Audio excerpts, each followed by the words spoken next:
Robertson, and I'm chairing the subcommittee on appropriations dealing with public safety. I want to thank everybody here. My legislative assistant said he was surprised that this many people would show up at a 7 a.m. meeting. And I told him it's amazing when you start talking about money how many people show up. And for those of you who don't know, the vast majority of people currently being held in our Georgia state prisons is identified as Baptists. So if you don't want to be confused with other people, you may want to start filling up from the front when you come to these meetings. I notice a lot of my friends in those powder blue shirts move a little more toward the back of the room. I'm sure it's for safety and not for spiritual reasons, but I do appreciate everybody being here. This is going to be the last hearing we had. I had a separate meeting for Department of Corrections because of the vastness of the situation we have over there and the amount of money we've been investing over there. We had a 2.5-hour budget hearing with them. It was very productive, brought up some issues and concerns that spread around to other parts of our public safety family here, here in state government, and we're hoping to clear up a few of those things today. But before we get started, I'm going to ask a longtime friend of mine and the dean of the Georgia State Senate. He and I share Columbus, Georgia, as our responsibilities. Even though I haven't been able to bring him over to the right side yet, he's always been there for me and always had my back in the good and the bad and the ugly. So I'd like to ask Senator Ed Harbison if he would to bless us with a blessing this morning. With me. Father God, we thank you for this day. May we use it wisely and be as carefully as we can to remember you in charge of everything. Bless our efforts to be judicious in our deliberations. These things we ask in Jesus' name. Amen. Amen. Thank you, Senator. Yes, sir.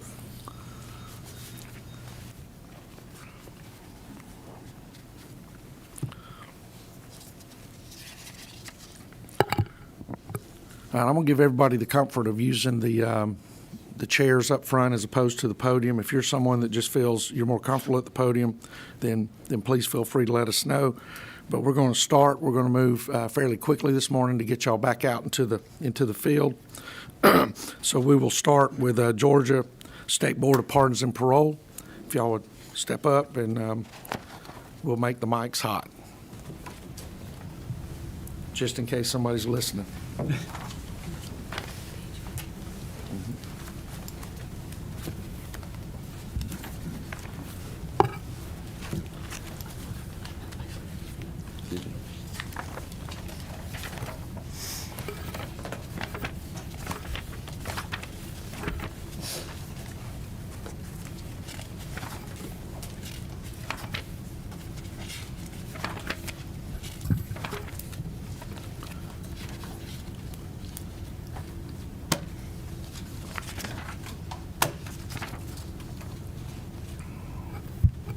Good morning. Good morning, Mr. Chairman. Thank you for the opportunity to be here today and present our amended FY26 budget to you today. With me, I have our CFO, Kristen Kinney, as well as our Deputy Executive Director, Felicia Holloway, our Pre-Release Considerations Division Director, Crystal Moon, and our Deputy Director of Victim Services, Chris Toussaint. We have submitted a presentation to you today, but to conserve time, we're going to move straight to our budget items, which you can find on beginning page 32 of your tracking sheet. Mr. Chairman and committee members, all of our changes are statewide changes. That is the $2,000 one-time salary supplement on lines 241.1, 242.1, and 243.1 for a total adjustment of $381,081. Our second statewide change is the adjustment for reduction in state health benefit employer contribution rate, lines 241.2, 242.2, and 243.2 for a reduction of $83,014 for a total adjustment allocation of $298,067. Thank you. I appreciate that.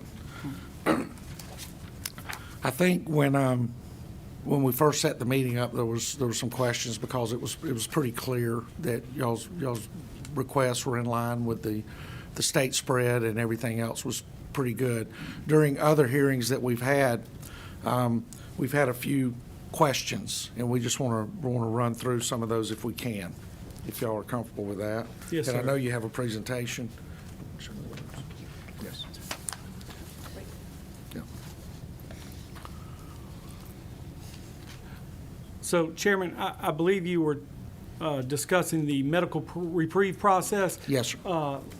Committee members, you have a separate presentation in your gray folder there that is labeled medical reprieves. I would like to start the conversation by echoing the comments of the Department of Corrections and their leadership in last Wednesday's committee meeting. The Parole Board and the Department of Corrections has a seamless, aggressive medical reprieve program. Our teams work hand in hand. They meet monthly to determine which eligible and appropriate individuals should be submitted to the board for medical reprieve consideration, and work to expedite those considerations before the board. In fact, one of the reasons I have Director Moon here with me, she leads that team on the parole side and oversees that day-to-day operations. But if it's okay with the committee, I'd like to run through that kind of definition, authority, process, and then by the numbers of what we're looking at with medical reprieves. Is that okay? That would be so informative. I would appreciate that. Thank you. Fantastic. So first, what is a medical reprieve? It's an executive clemency release from prison for a specific period of time to an offender who is suffering from an illness for which necessary treatment is available only outside the Georgia Department of Corrections, or an offender who is deteriorating less than 12 months to live due to conditions debilitating terminal illness. So where is the board's authority to grant these medical reprieves? Well, it's found in the Constitution. Article 4, Section 2, Paragraph 2 says that the State Board of Pardons and Parole shall be vested with the power of executive clemency to include the powers to grant reprieves, pardons, et cetera, et cetera. Now, that section, this is where you come up to two different types of medical reprieves, right? That section applies to individuals that come into the system that are parole eligible. In other words, they have been convicted of a crime and sentenced to a parole eligible sentence. When you go down to subsection E of that same article, notwithstanding any other provision in this paragraph, the State Board of Pardons and Parole shall have the authority to issue a medical reprieve to an entirely incapacitated person suffering from a progressively debilitating terminal illness. That section applies to those that are not statutorily eligible for parole. Say that again, if you would. The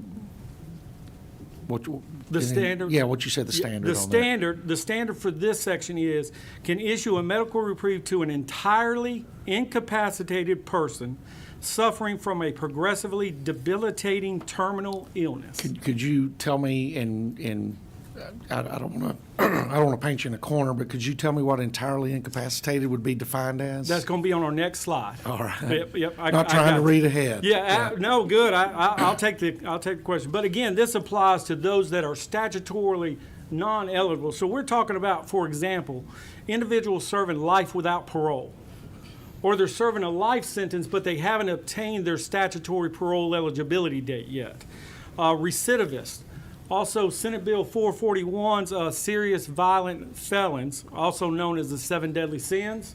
Murder, rape, armed robbery, aggravated assault, aggravated child molestation, aggravated sexual battery, and kidnapping. So if we go to the next slide, you'll see the statutory requirements, which for statutory parole ineligible individuals, right? These are just the ones that are ineligible, is further defined in OCGA 42-9-43. And so their debilitating terminal illness means a disease that cannot be cured or adequately treated, and that it is reasonably expected to result in death within 12 months. And that determination is made by a healthcare professional, right? Yes, sir. Yes, sir. Senator Harbison, did you? Cannot be parole, right? So, On that, On their original sentence, when they went in, That's right. they were sentenced as whatever the sentence be without parole. That's right. Without the that is opportunity for correct. parole. That is correct. And so this is an exception in the Constitution that allows the board to do a medical reprieve if they meet all of these. So not only the debilitating terminal illness, but entirely incapacitated, as defined by the statute, requires assistance in order to perform 2 or more necessarily daily life functions, or who is completely immobile, and has such limited physical and mental ability, strength, and capacity that he or she poses an extremely low risk of physical threat to others or to the community. And then C is necessarily daily life functions means eating, breathing, dressing, grooming, walking, and bathing. If an individual meets all of these criteria, then the board can consider them for a medical reprieve. So our next slide, so that kind of gives the authority and the process and the standards by which the board functions. Your next slide actually shows the interagency medical review process. You can see it's kind of in 4 stages.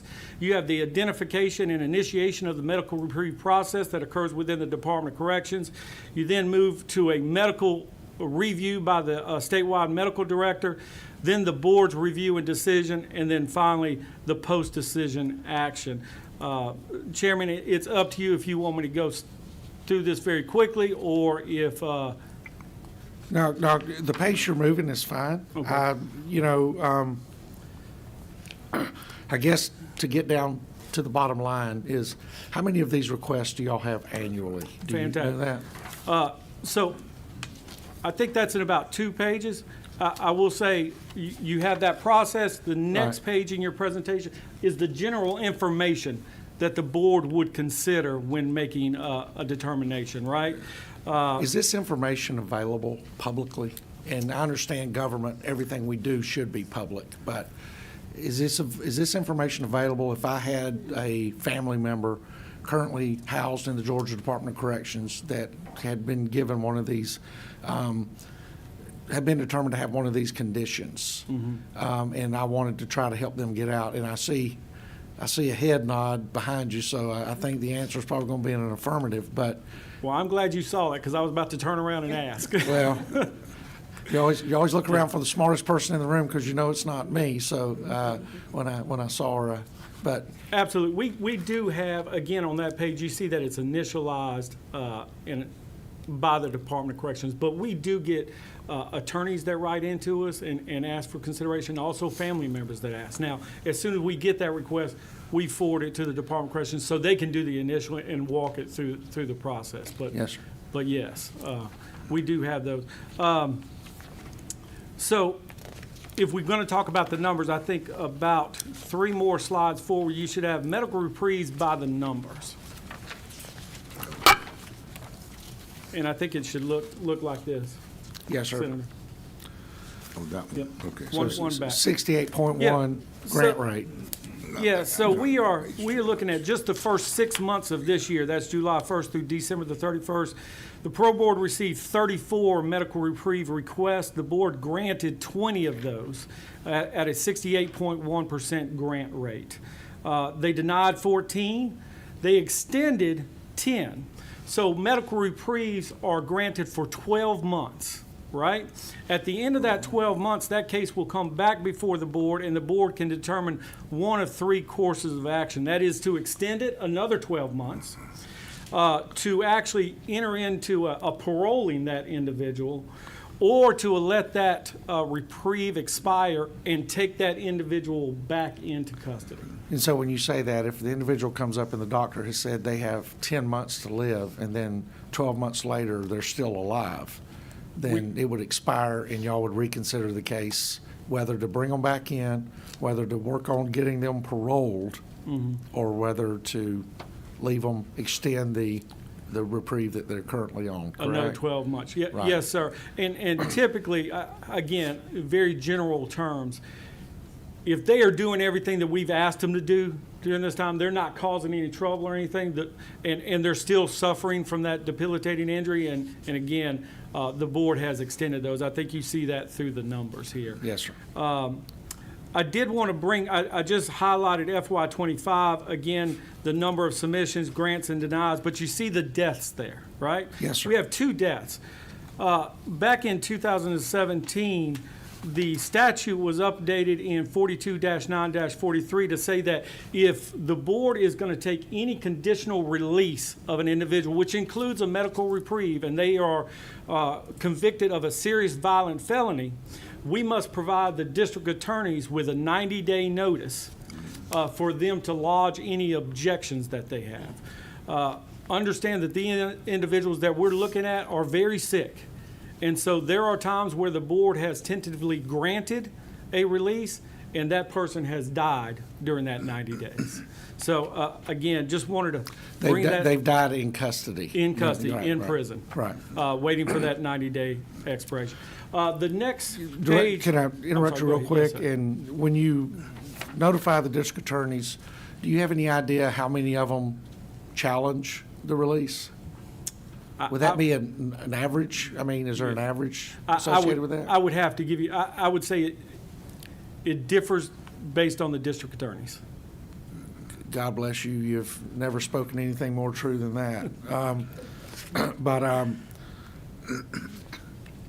But if that's something you're interested in, I can go back and look at the last year and see how many. And I we've think received. you understand why this was a concern when we went through the Department of Corrections budget. We were looking at the number of individuals who are currently housed in our prison system who are pretty much incapacitated. That's right. Yes, sir. And look, I've had the opportunity of testifying in front of your board before. I've had the opportunity, I'm on your mailing list for individuals who are currently incarcerated for the murder of law enforcement officers in and around Columbus and around the state. And y'all are very efficient. I think one of the problems we have is that we get so good in our job, we forget that a lot of people don't know what we do because everything moves not behind a curtain, it just moves outside of people's normal circles and they don't understand. And I get, and my staff will tell you, I have boxes of letters in my office from people being held in the Georgia Department of Corrections about everything. One of the nicest Christmas cards I got this year was from an alleged serial killer being held in the Georgia Department of Corrections, and my wife is very thankful that I have a post office box and they don't have our home address. But some of these things, looking through the statistics with the Georgia Department of Corrections, I know that we have people housed there that are completely blind. We have one section where everybody in there is completely deaf. Those individuals can manage in prison, and they should fulfill the sentence that whatever jury or judge handed down based on the evidence on which they were convicted. But our concern is we have some extremely high health care costs on individuals who are, based on some of these numbers, incapacitated.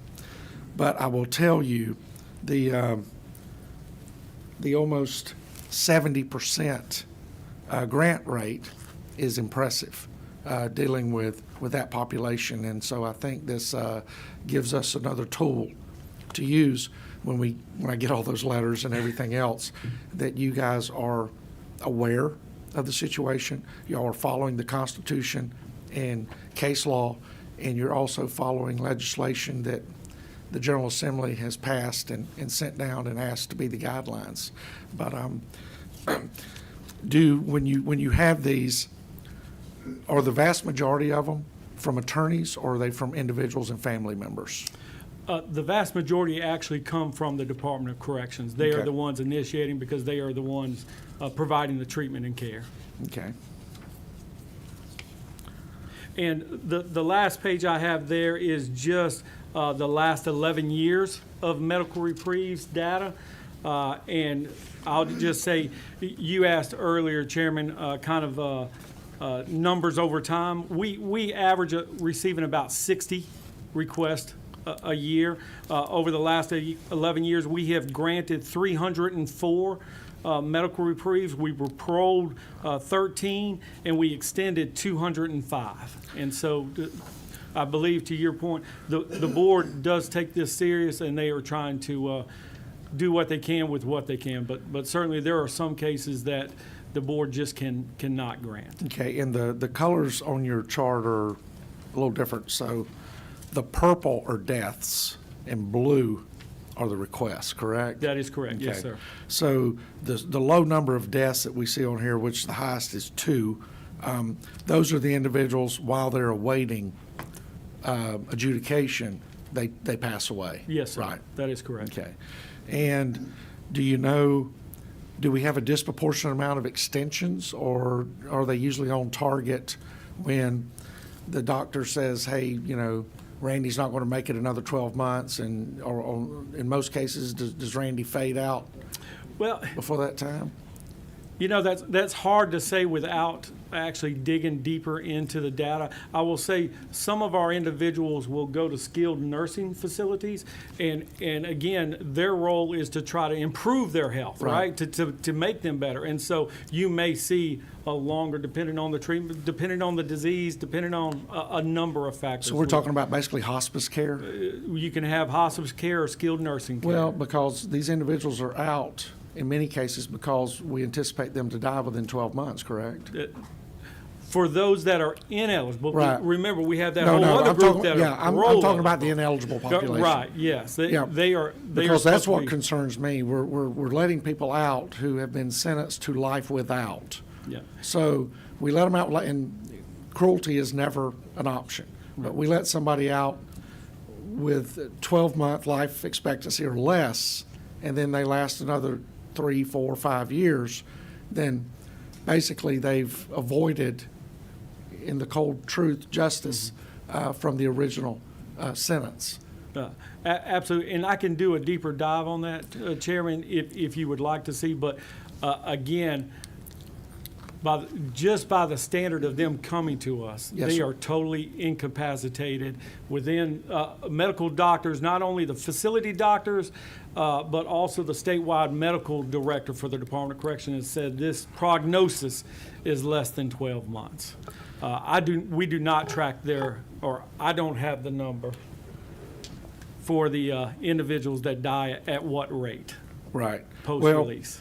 I'll tell you, I really appreciate this. Not that I ever lost confidence, but this increases my confidence in the process and understanding exactly what's going on, because I guarantee you every senator gets contacted by a family and says, Uncle Larry's in whatever institution and he's not going to live. And then they do it every 3 years, and we realize Uncle Larry's lived 9 years since they told us he was going to die the first time. But it's extremely expensive. Yes. And so, we want to make sure that the taxpayers' money is being spent correctly and legally. And so I really appreciate this information. It does make the process much clearer. And the vast majority, I would guess, that you get are those who are eligible to get out at some point. But because of their medical condition, the attorney, the family, or somebody other than the Department of Corrections possibly is trying to get them out quicker, correct? I think both are correct, yes, Okay. sir. Does DOC do much on those that do have the opportunity for release, Same but process. because of healthcare issues? They will follow the same process. It's just a different medical standard Right. than those that are ineligible. Right, okay.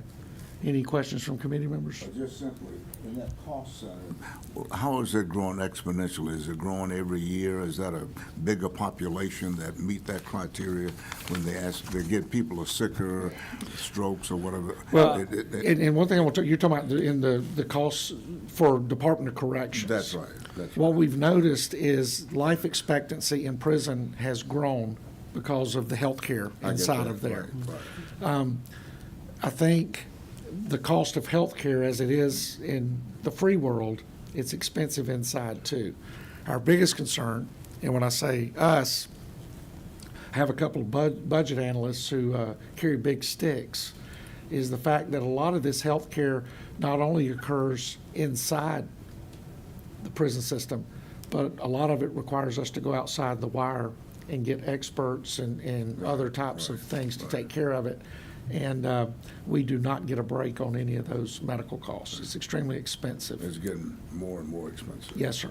Yes, sir. And, But- and they're younger victims as well, not victims, but patients who would be Certainly, incarcerated. we see all ages come to us. Again, when you're talking about some of the cancers and Yeah. and strokes and other medical issues that can come on, they hit all ages. Okay, thank you. Well, listen, I appreciate it. Is there anything else y'all would like to discuss with us or ask us about today that's weighing heavy? I really appreciate y'all being as responsive as you are. Appreciate you bringing your team with you and answering these questions. I have a much clearer understanding, and again, my confidence level, having worked with y'all in the past, has been high, and today it's even higher, and I really do appreciate what y'all do. Thank you for your service to the state and to the citizens. Thank you so much, Chairman and committee members, for all of your support and your time. Anything we can ever do, please, we're just a phone call away. So thank you. Thank y'all. I think I got all my questions right. Yeah, let's see. All right, our good friends at GMA.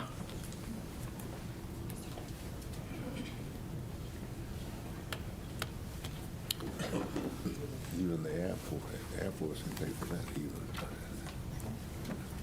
That's on the low end of the budget though, right? It's a shame. It's a shame.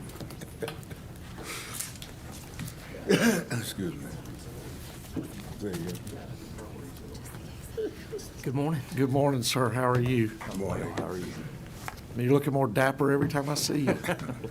I guess getting out of that blue shirt, man, you've gotten kind of comfortable, Tell haven't you you? what, you get Yeah. that blue shirt, accentuates your cheekbones, makes your eyes pop. It's fantastic. Well, good morning. Good morning, sir. It's always great to be with the chairman in this committee. For those of you that may not know me, my name's Josh Lamb, and I'm Director of the Georgia Emergency Management Homeland Security Agency. And we appreciate the opportunity to be able to present our proposed 2026 amended budget today. As always, I want to thank the members of the committee for your continued support of GMA and our projects. Your investment has allowed us to deliver critical services to the people of Georgia, and it is much appreciated. GMA Homeland Security is somewhat unique among state agencies in that approximately 98% of our funding is derived from federal grants. While this creates opportunities to leverage federal dollars, it also means state funds are critical to meeting required matches and maintaining compliance when federal requirements change.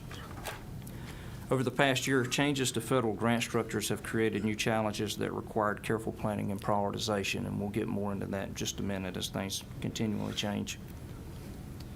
This amended budget ensures continued compliance with federal requirements, supports public safety infrastructure, and strengthens protection efforts for Georgia communities. You'll find on page 7, 27.8.3, the EMPG match. This $5.7 million increase allows Georgia to meet federal matching requirements for 2 emergency management performance grants. When I Director, I talked want to point out, you're using house tracking numbers? it should have been the tracking sheet, was my understanding. I think you're using house tracking numbers. So we apologize. just, that's okay, that's okay. Those are much more elementary than ours. But we'll be able to follow along. I apologize. Yeah. Okay, No, it's so no on the problem. EMPG match. Yes, sir, We ain't thank getting you. any bills, so. So with EMPG match, that $5.7 million was originally put in there to meet the period of performance change. Traditionally, federal grants worked off a 3-year period of performance.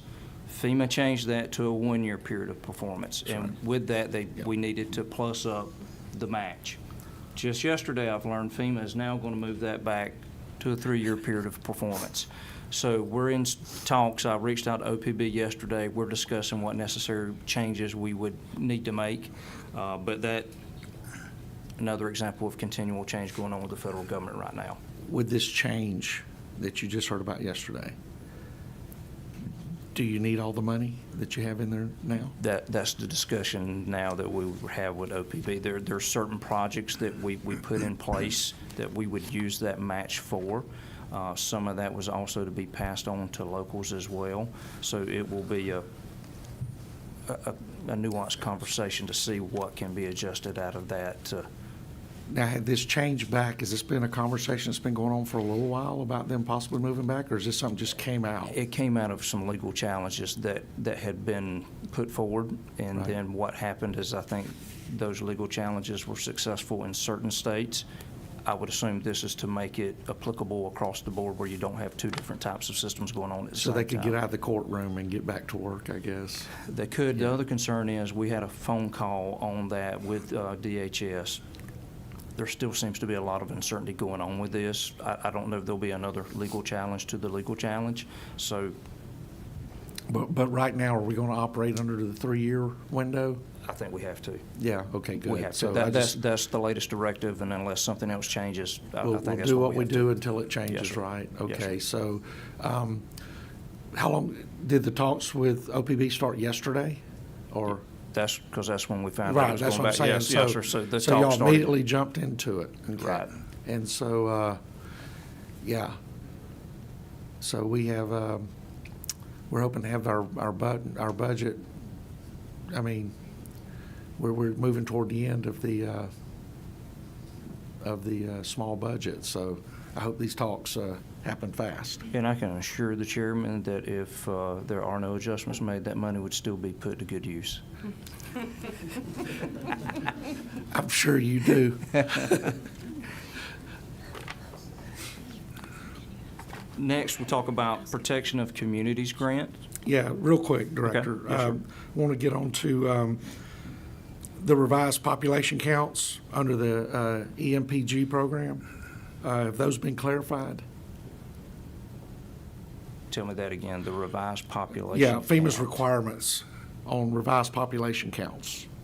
The census issue, is that Yes, what sir. you're referring Yes, to? sir. You got somebody looking at? I think I can speak to it, Greg. We ended up not having to do that, to submit it. That was ongoing as well. We never collected that and sent it over because it, again, it was uncertain at the time. What we got, the latest direction from FEMA was, it was not needed, and we didn't submit it. So another start and stop? Seems to be, yes, sir. Okay. I do appreciate that. Thank You you, got it. Director. Yes, sir. So the Protection of Communities Grant, it's a $1 million transfer from the Department of Public Safety to GEMA Homeland Security for the Protection of Communities Grant Program. These funds will be administered alongside our federal nonprofit security grant program, and it's allows the state to coordinate resources and strengthen security for at-risk communities across Georgia. Okay, and is there a particular community? The Jewish community, I think, is what it is directed at. Okay. So it would be my understanding is that would be a competitive grant that is directed at helping protect the Jewish community. Okay. Thank you, I appreciate that. Yes, sir. Next, we'll talk about Next Generation 911. The next item relates to the Georgia Emergency Communications Authority, which is administratively attached to GEMA Homeland Security. The additional $9.9 million builds upon the existing $5 million allocation and funds the first 2 years of the GIS build-out necessary to support Next Generation 911 services. This investment improves call routing accuracy, response times, and situational awareness for emergency responders statewide. All right. So can you give us an update on the progress with the Absolutely. Next Generation? Hi. Good morning, Mr. Chairman, fellow members of the committee. My name is Alicia Wright, and I serve as the Deputy Executive Director for the Georgia Emergency Communications Authority. So this funding will specifically be a continuation of our longest-standing Next Generation 911 effort. We're very grateful that we have a partnership with the Georgia Geospatial Information Office, and we received millions of dollars in grant funds in 2018, and a large portion of that grant was used to create a GIS mapping standard for Georgia based on national standards, and then Can you define millions of dollars? yes, so the grant was $3.4 million. Okay, thank you. Including the match. Thank Yes. you, I appreciate that. Yeah, absolutely. So with this particular grant program, we built a standard that was based on the national best standard for call data for GIS. And then we did a lot of education and outreach, and I say we, it was actually the Geospatial Information Office. I just consider them to be a part of our team, so it's easy to say we. That's right. They also used some of that funding to establish an online portal where jurisdictions could upload their mapping data, and it would check it against the standard and provide them with a report card.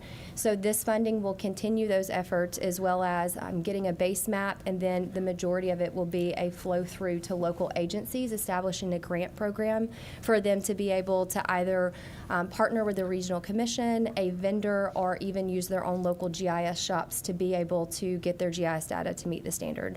So we're continuing all of those efforts as an update on the project.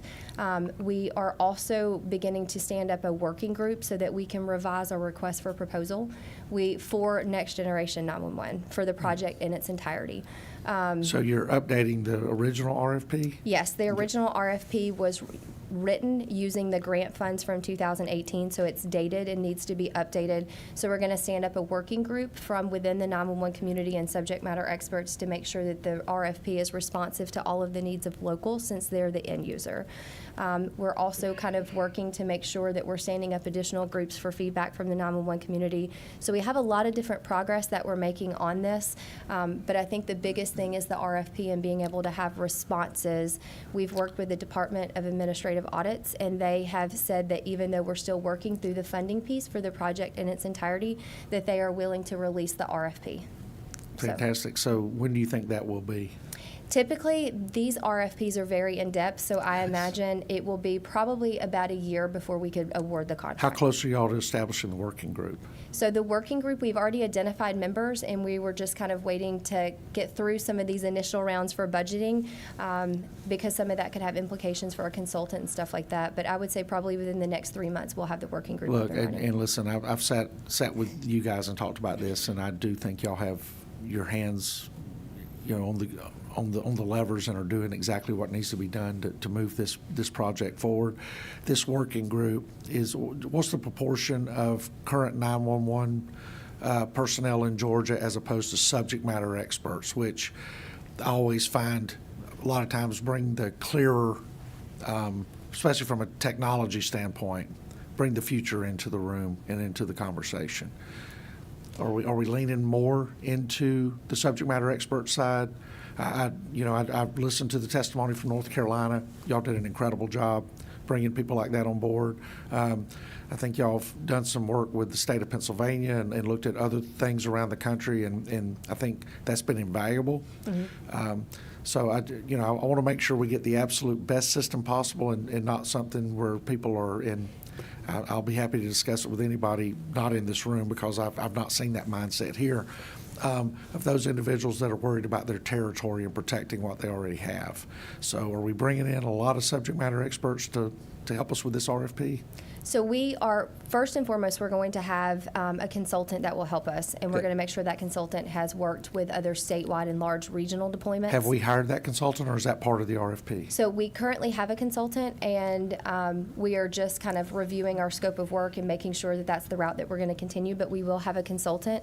And then we've also done an open records request for other RFPs from other states, because I think when you begin seeing what they have written into their RFPs and what has been really successful in other states, then we can continue to look for subject matter experts. We know that we have a lot of expertise in Georgia in cybersecurity. We have a lot of expertise in different groups that we're certainly looking at all of those groups to harness. Have we received an after-action report from North Carolina yet? We have not. I will reach out to Pokey. I have some follow-up meetings with her, but I will reach out to her. Yeah, I'm and just ask her. concerned. I know in the director's history, that's a long time to wait. I mean, we had something out of Mississippi and Louisiana within a year after Katrina, Okay. and some of the other things that have happened around the country. And so it just seems like that would be something based on where they're located geographically and the types of natural disasters that tend to impact them as well as us. And so I think it would be something extremely valuable to look at and prepare. You find the worst situation possible and you prepare for that, hoping it will never happen. But we do that. And y'all have been extremely responsible through this process, so I just think that's another tool we need. Now, you're doing an internal GIS build-out, correct? So I'm going to turn that over to Natalie Okay. because she is the Deputy Geospatial Information Officer, so she's the subject matter expert. And Natalie, I'll be clear, I'm not sure what a geospatial officer is, but That's all right. I trust that guy, so. I thought they went to outer space. Yeah, that's what I was thinking. Okay, So the internal GIS build-out. right, The so, progress going there, and were there any alternatives looked at? yes. So I think when you say an internal build-out, you mean us building our own data, Yes, right? ma'am. Yes, okay. So the reason that we do that is because the authoritative source for addressing information is the local government. So when you God don't bless you. use, so when you don't use the local government, you're waiting for whatever private sector person it is to catch up to what has already been built. So it's really important for public safety that we have that data the moment that it becomes an address, that we have that information. That's one of the most important reasons that we have that. Looking at other states as well, having that data belong to the state of Georgia makes it a better return on investment because it can be used in other ways. Okay, and where are we at in that process?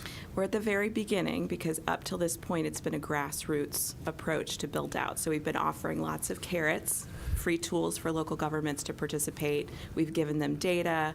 Now we have imagery that we can offer them, but it has not risen to the level of necessity for many of them. So we're still at the beginning, and I would say we have quite a ways to go. So are we getting any pushback, or just? No.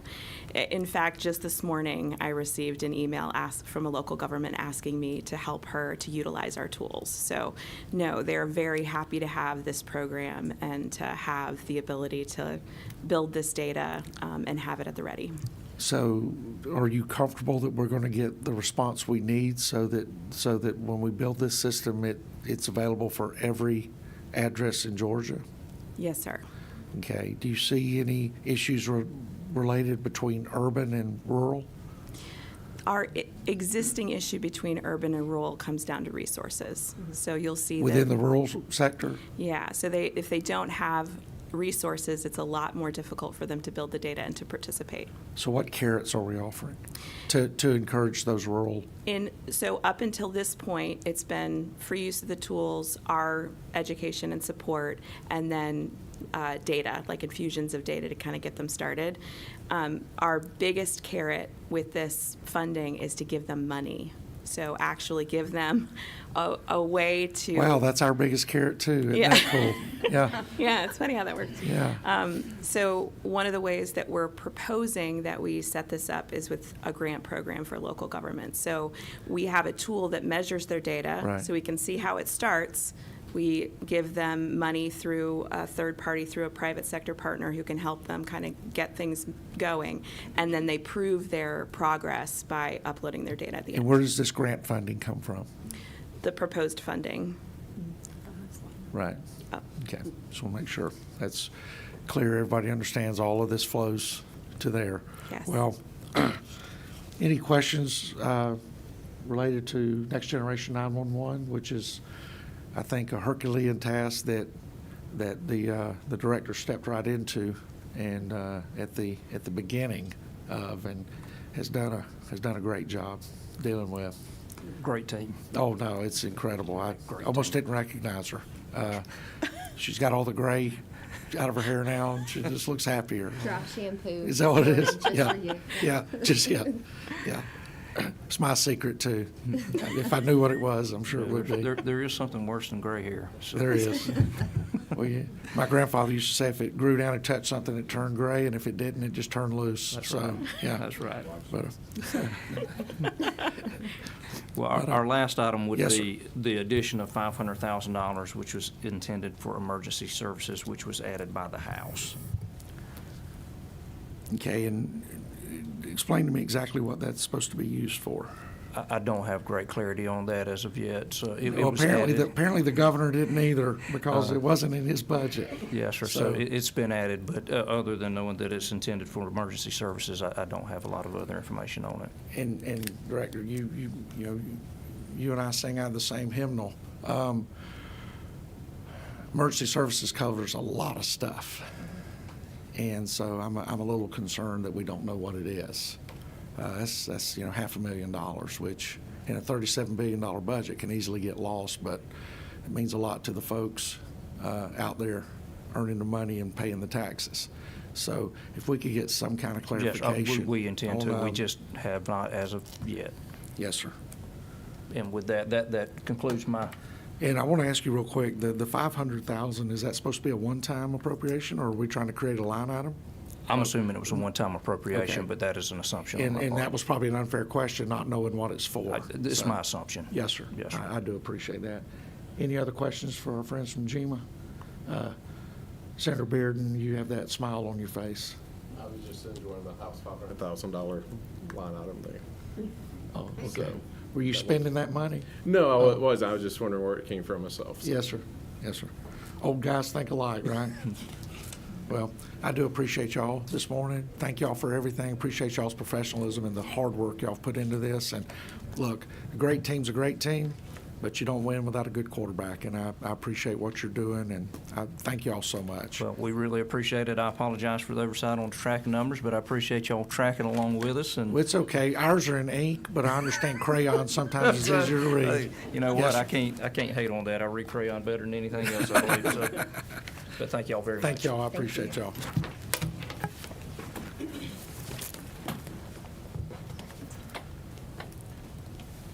Department of Community Supervision.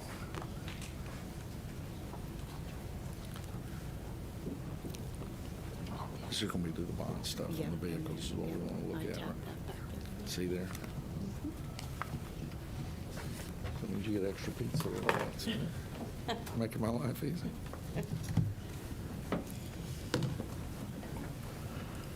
Good morning, Chairman, Good morning, good committee morning. members. Look, my children even know I don't have favorites, but I'm gonna tell you something. I really appreciate the job that you guys do out in the communities and every day. Y'all are hidden away from the citizens. They don't appreciate or understand how safe y'all keep us by the jobs y'all do. I've had the opportunity to do some ride-alongs with y'all around Christmas holidays, Halloween, and stuff like that, to track some of the most egregious predators that live in Georgia, and I really appreciate what y'all do. I'm here just to talk about one thing, and that's your issue, the bonds and the vehicles y'all asked for. Yes, sir.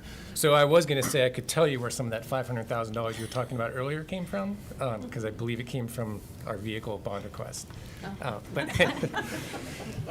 That is clever. yeah, That's clever to think that. Yeah. So yes, sir. I know that to remind the committee, we have had this discussion many times before, and the vehicles are essentially our officer's office, and our officers are. To be clear, they're not essentially, they are. They are our office. Yeah, I Yes, mean, sir. they are absolutely what your team, how much real estate do y'all take up? Now, I know y'all have decreased office bricks and mortar over So the we've past. reduced our square footage, or our leased offices by 55 since inception. So 55. 55 offices we are no longer leasing Okay. since DCS was created. And so we currently have 52 offices. Thank you, ma'am, I appreciate that. And then we have 64 total offices, 52 are leased, and the rest are state-owned, 12 Okay, state-owned and offices. where are these offices primarily located? And I'll go back, are they primarily located in urban areas or rural areas? So we have an office in every judicial circuit, and then some of the larger circuits, we have more than one office. Okay, and in what judicial circuit would you have more than one office? And some of these are rhetorical, I think I know where that would be. So like like in the Columbus, like the circuits that have multiple counties, like the 5 and 6 county circuits, some of those circuits we might have more Okay, than one I heard offices. you start to say Columbus. Yes. And of course, that impacts myself and Senator Harbison, and I certainly don't want to make it about us, but I know there's an office in Columbus, or there Yes, sir. was. Where's the other office in the Chattahoochee circuit? Coweta, sorry. Okay. Coweta that's- has two Okay, offices, yeah. okay, so that's not the Chattahoochee circuit, yeah. Yeah, we don't, yeah, we're not over there. Okay, good deal. And so the vehicles, Yes, sir. And so our officers I are want you to explain, what's the operational purpose of these vehicles? That's the, field supervision. okay, explain that to me. What do the men and women do in these vehicles? So they are, on a daily basis, they're out going to the people that are under supervision, either their homes, their place of employment, their treatment centers and stuff like that, to supervise in the community. Like one of the things since DCS was created is that supervision used to be done in an office, and so we would make all these people come to an office, and they would sit in the lobby for 3 or 4 hours waiting to see their officer, and there'd be a 10-minute conversation, and then they would leave. And we had no idea what they were doing outside of that office visit. And so when DCS was created, we moved supervision out of an office, brick and mortar office, and into the field. So our officers are out supervising the people under our supervision on a daily basis in the field. And so they're going to some of the rural, urban locations. They're going to housing projects all over the state, a lot of times alone. And so they're very dependent on a reliable vehicle. And didn't we reduce our visits with them to a degree to where we were having people come to the bricks and mortar, we were meeting with them, and then later having to go to their residence Yes, sir. and do the checks and inspections that are normally done, or go to their place of employment and things of that nature, where with the vehicle, we could go to the home, have the visit that we would normally have in the office, and be able to check Yes, their sir. residence, or go to their job and be able to do that. Yes, sir. So it's no longer a requirement. There used to be a requirement. We called it was a monthly report day. There's no Right. longer a requirement for somebody to come to a physical office location, because a lot of times that requires them to take off of work. Right. And so our officers can go physically to their location and conduct. We've basically reduced the pressure on the offender, and I'm not excusing any offender at all, but by having them not have to come in, and we're also decreasing the workload to a degree of that person, of the officer, of them not having to be at the office, have the meeting, and then go to the residence or go to the place. They can accomplish those Yes, much sir. more efficiently, Yes, I would sir. say. Yes, sir. Tell me the impact of the reduction. And I think we're talking 15 15 vehicles? vehicles, Tell yes, me sir. the impact of that. So- And listen, I need you to be frank, okay? Yes. So currently we have 756 vehicles and approximately 1,800 staff. So we have always had about 2 officers assigned to one vehicle. And so those, When you say are they sharing a vehicle? yes, yes, sir. And so generally they're parking it in a location that is conducive to both of them being able to use it. Officers don't always go out together. They can go out together, but they share that vehicle. And the reason we did that is because when we initially were created as an agency, we looked at providing every officer with their own vehicle. And so unlike law enforcement, we're not Take-home out cars. on, right. So it would essentially be a take-home card, but we're not out, 24 hours a day supervising. We are out 24 hours a day supervising, but it's not, that vehicle wouldn't be utilized for essentially 2 shifts per day. So if an officer's basically working an 8-hour day, that's when they would be utilizing the vehicle. The rest of the time, it would be sitting there unused. But what's the longevity studies, and I know Senator Bearden and I have had to do these in years past, and our friends back there have done it, that we find that a vehicle that is assigned to an individual officer tends to last longer, it's better taken care of, less maintenance issues, because that officer, you're not handing it off to somebody. And look, when I started, we shared vehicles, and I'd have to get in and check behind the person that was before me and make sure all the preventive maintenance stuff is done, and then the next person I turned it over to. And the mileage on these vehicles and the wear and tear was just incredible. And all the research and studies we did showed that the take-home car program was much more effective. It increased the officers' actually quality of work, while at the same time taking better care of the vehicle. Have y'all looked into any of those kind of things to determine if, and I want to be clear, how many officers do you have that use vehicles So we have, for supervision? currently we have 1,300 sworn staff. Right. And so I would say out of that 1,300, we're probably 1,100 are using them on a daily basis. And how many so vehicles do you have? 756. Okay. And So the the- large proportion are shared vehicles then?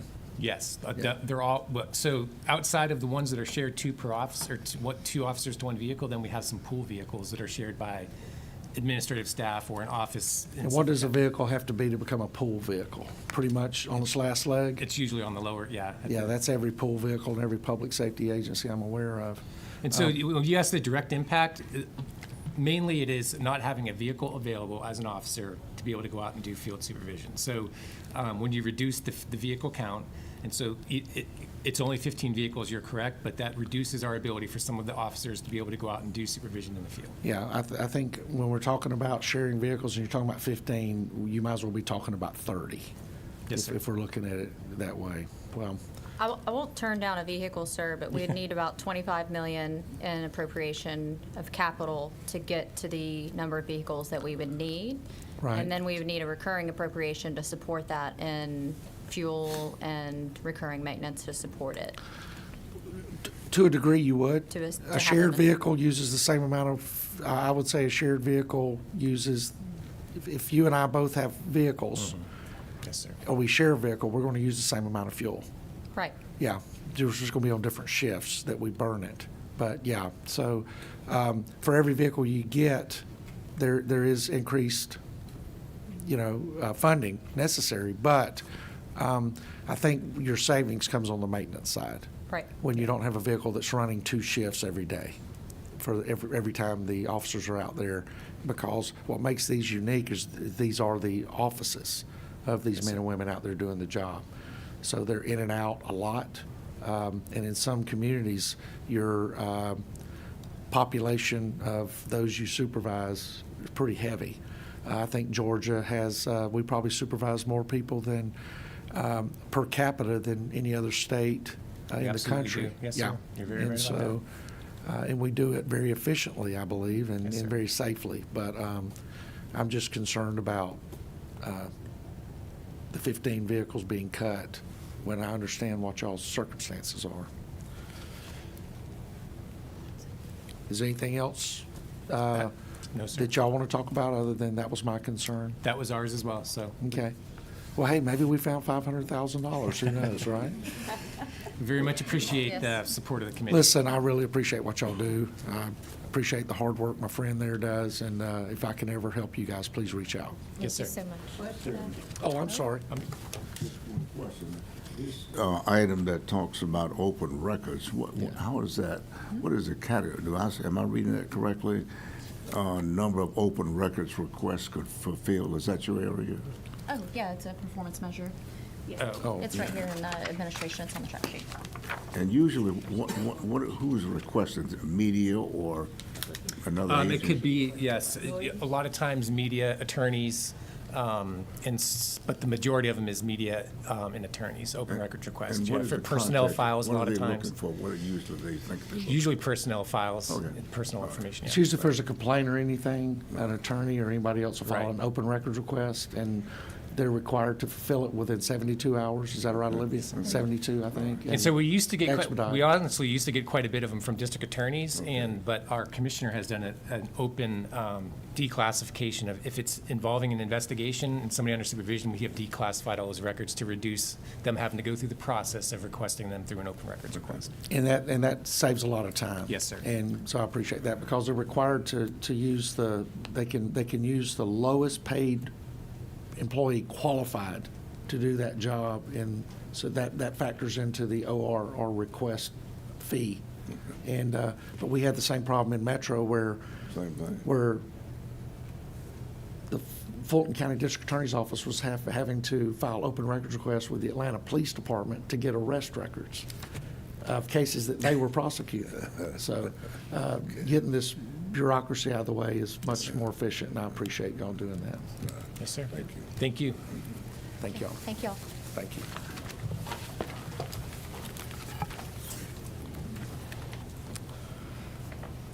GBI?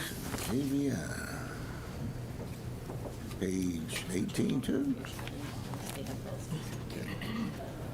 18. For the Air Force, that's still 18. I'm messing with my Air Force budget.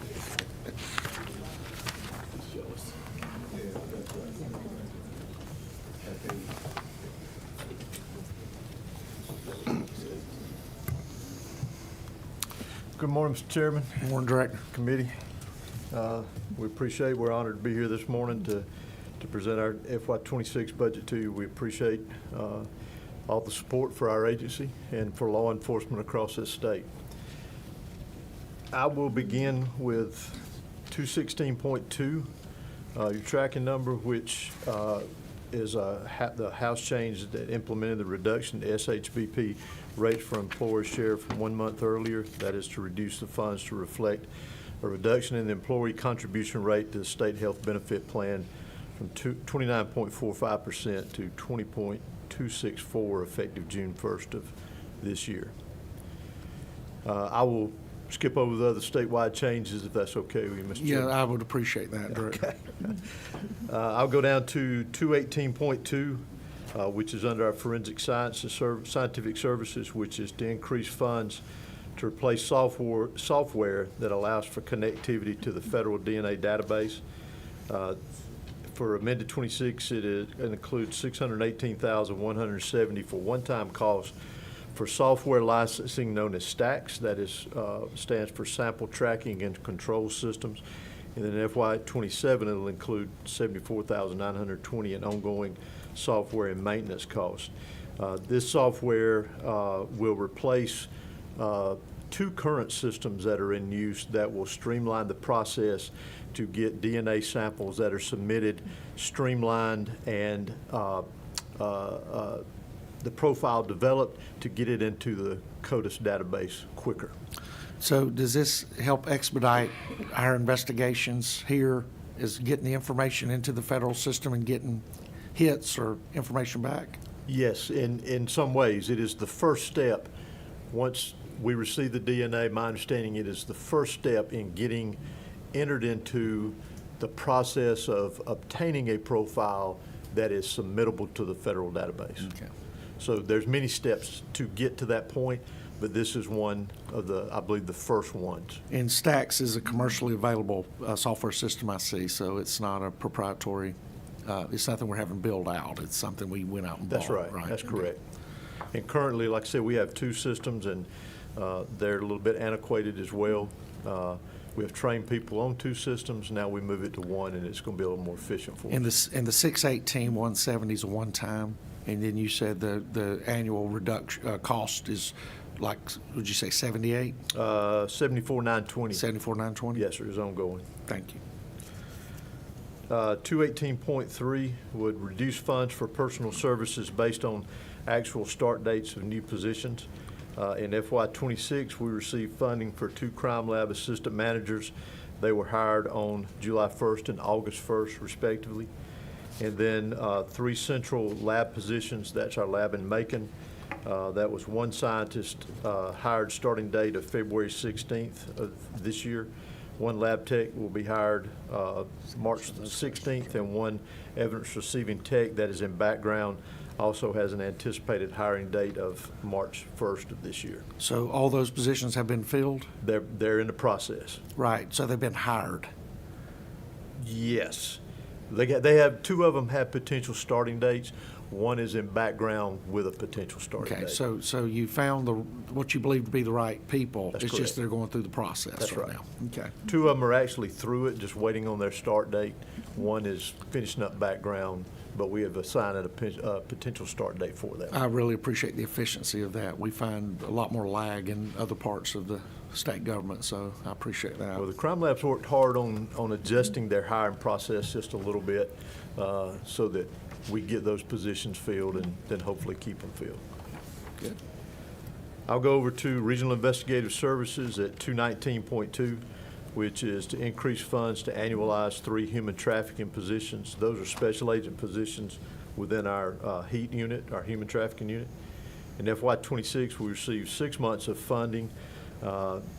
These used to be federal funded positions through grant, but neither CJCC nor GBI qualify for that grant any longer.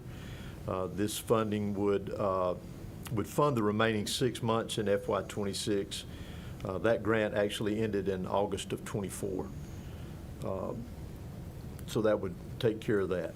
219.3 would eliminate funds for one-time connectivity to the statewide gang case management system. In FY26, $200,000 is available for developing an API to connect Formulalytics, which is a gang database system, to our current GBI's criminal street gang database system. And then our understanding is that the $800,000 that was in FY26 will be removed, will be moved to GMA. And then for FY27, there will be a $1 million moved from us to GMA. Director, will you still be running a statewide gang case management program or system? We will continue to run, as it is right now, the criminal street gang database that was developed and part of the agency, yes. The API to bring Formulalytics into it basically puts that gang's database system for us on steroids. It helps with the overall work that we'd be doing within And so the agency. you'll be tied into the system? Yes. And so is GMA to be the parking lot for this information, and then everybody else will have access to it? GMA, my understanding is GMA would be funding it for the agencies that are currently involved in the Formulalytics. So they'll just be managing That's my the funding, understanding right now. the money? Yes, sir. But it would not impact your ability Oh, no. and your agent's ability to have access to this information, right? No, sir. Not at all. Okay. Yeah, that was a concern of mine. And based on your experience, how effective is this system in dealing with the crimes that we're dealing with right now? And I think you may have answered it by saying it puts it on steroids to where it's good now, but it's going to be a whole lot better. I believe so. And you know as well as I do, the more information you have, the better chance you have with anything you're working on. Yeah, and my concern is, as it is in municipal law enforcement and state law enforcement, it just seems like we want to make sure everybody stays in their lane as much as possible, and that we don't have a lot of agencies investigating the same things. Right. And so that's my concern with when we get a lot of cross-pollination, and everybody wants a gang task force, everybody wants a human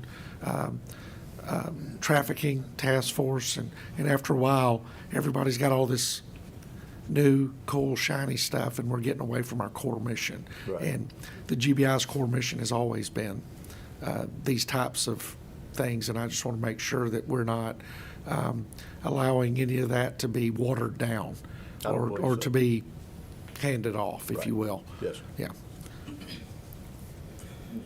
Yes, sir. Senator Harbison. A lot of investigations, as you mentioned, but once say a case is solved or something like that, you do coordinate information at some point, is that correct? With With whatever agency? Oh, yes. Yeah, local or, a lot of times in these investigations, the coordination begins day one. that's good, that's what it would, right? Yes, sir. Okay, all right. Thank you, Mr. Chairman. Thank you. 219.4 would reduce funds for personal services based on the actual start date of new positions. This involved 3 digital forensic investigators that were delayed in hiring until January, February, and March 1st. 2 special agent positions under the Strategic Threat Assessment Group at GSAC, and 2 crime scene technical leaders. They were all hired on July 1st. Director, where are we at on the digital forensic investigator positions? I believe we still have 1 vacancy that we've got to re-advertise. And But- the other two? Well, I think these 2 are hired. That was in this budget here. Okay. They've But there been were hired. there were 3 total, right? Okay. Yes. Okay, and so 2 are on board, and then we're going to re-advertise and hire the third. Is that one that we having to re-advertise one of these 3? Yes, Is that right? Okay, that's what I thought. All right, and y'all feel real confident that we're going to be able to find somebody and get them in there? Yes. Okay. And the goal there is we're putting these digital forensic investigators in the field with a project, much like we did with our criminal intel analysts, getting them in the field and say out of headquarters or Yeah. wherever. And I'm going to put you on the hypothetical spot. How long does it normally take, or would you anticipate it take to re-advertise a position like this, go through the process, and get somebody on board? 3 months. Okay, where are you Depending. primarily recruiting from? That's a good question. I know they've looked a lot at colleges, Yes, sir. universities, and things of that nature. Some of that is, I think, has been individual reach out. Some of it has been through job fairs, obviously. Talking with partner agencies and things of that nature. We do social media advertisement as well, too, when we have openings.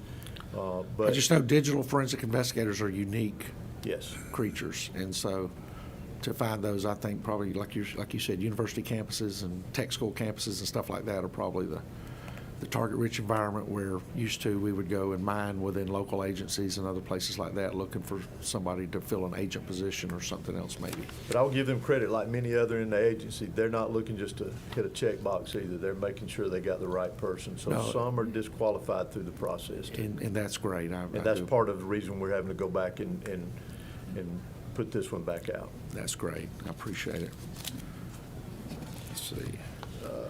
Did you want me to go over any capital projects? Yes, sir. If we Okay. jump over and onto your bond side on 37117. Yes, sir. That's my first one. It is additional design and construction of the Region 10 Investigative Office and Crime Scene Garage in Conyers, Rockdale County. That provides design and construction funds to replace the Region 10 office, the Metro Gang Task Force, and much-needed crime scene space and garage for that work unit and other work units located inside of headquarters. So the plan there is, we made a decision about 2.5 years ago, around the time I became director, that instead of looking at a massive project at headquarters, that Region 10 office really needed a new building. So the idea and the plans that we've been going forward with is to make that a little bit bigger and move some headquarter work units there to co-house with them, along with the gang unit in the regional office, which will now free up space at headquarters. And Was the original plan to do it at headquarters? the original plan was a pretty costly expansion of headquarters. But doing it this way, I think we've saved money, but we've also met the investigative needs of many of the units that will be housed there. But I think the original ask for this was around 45 million, and today we're talking about 55. Is that inflation? Is that Yes. design costs increasing? Is that Yes, sir. we're It's 100% of additional that? costs on the design and construction. So the plans have not changed. Right. It's just the cost of construction has changed. That's my understanding. Okay. Over on 371.18 is to replace and outfit 40 vehicles statewide. It replaces 33 sworn, 2 non-sworn, and 2 admin pool vehicles. The original request in need was 85 vehicles, and along with 5 non-sworn and 7 admin pool vehicles. So this ask is for the 40. Okay. I want to make sure we finish up. I can get everybody, let's jump down to 371.47 Okay. and look at the expansion of the medical examiner's office. Yes, sir. It's, I think, 2.729. Yes, sir. Director, how do we justify $2.7 million for renovations on those medical examiner's office?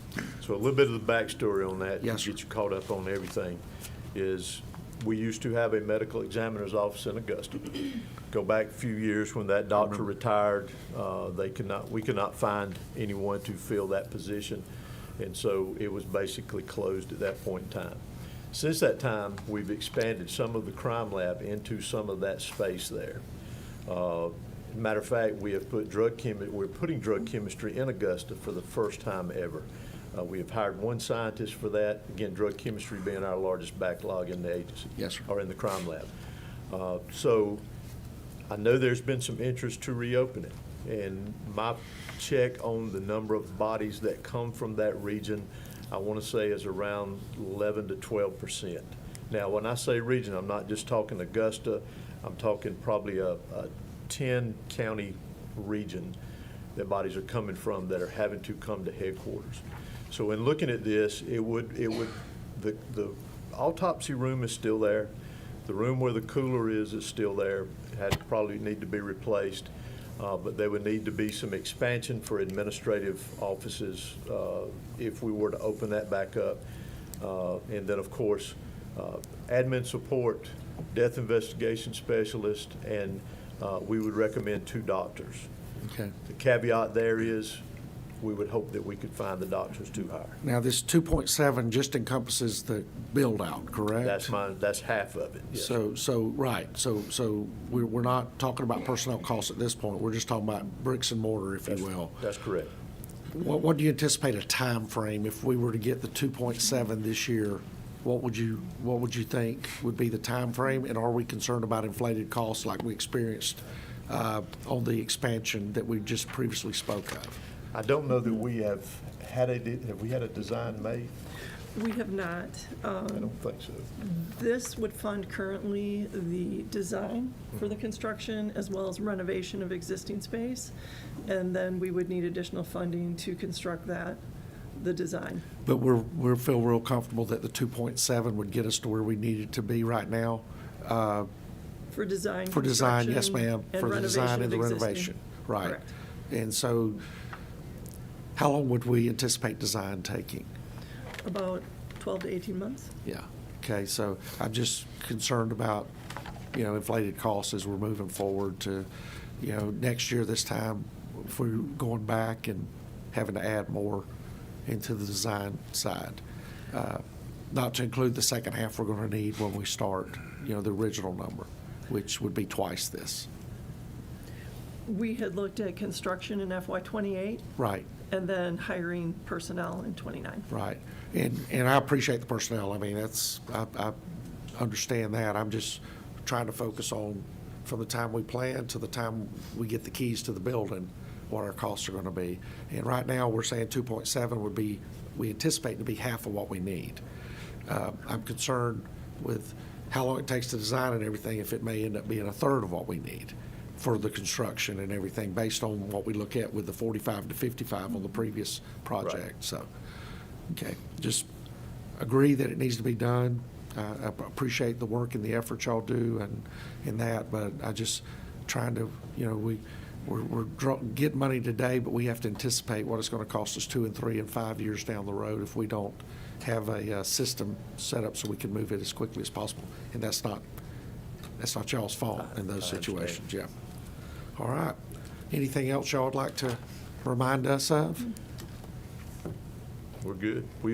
I think we skipped over one on the capital projects that I'll just mention. It provides funds for equipment installation and training associated with the new statewide public safety radio network. That is the radio network that a lot of our state partners are on, GSP being one of them we work closely with, obviously, and that is to get us on the same radio network with them. Director, are you finding that we're finally solving the problem with this? Every 5 years, are we going to have to, because agencies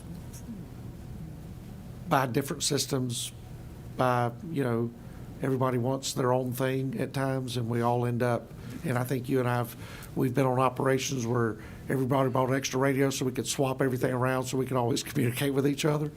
I hope this one is a long-standing one. We've seen the value in it, working with GSP as our partners around the state, and I think it's a better system. Yeah, well, and we always talk about the importance of communication, and we always forget the fact that a whole lot of people died on 9/11, 9/11, that wore badges from different agencies and different professions within public safety because they weren't able to communicate with each other. Right. And so I certainly don't want that to ever be anything that could ever occur here. But as I said earlier, we need to plan for the absolute worst and make sure that our men and women out there working, whether they're GSP or GBI or DNR, That's right. all are able to communicate with each other in a split second. Yes, sir. And so I appreciate y'all partnering up and working toward that goal. Yes, sir. And thank you. Yes, sir. Thank y'all very much. Any other questions from committee members? Thank you. Right. Thank y'all.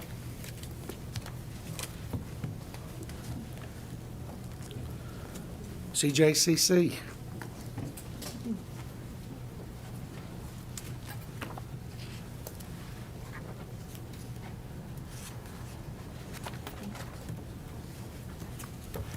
Morning, Reverend.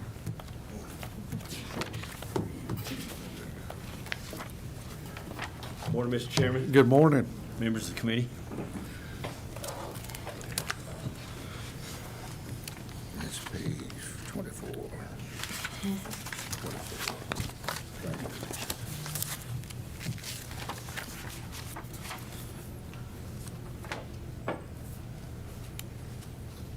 Whenever you're ready. Thank you for the opportunity to come and share with you this morning. We always appreciate the opportunity to talk a little bit about the work that we do and share with you our budget request for fiscal year 26 amended. And I will skip the statewide and go to 20.4.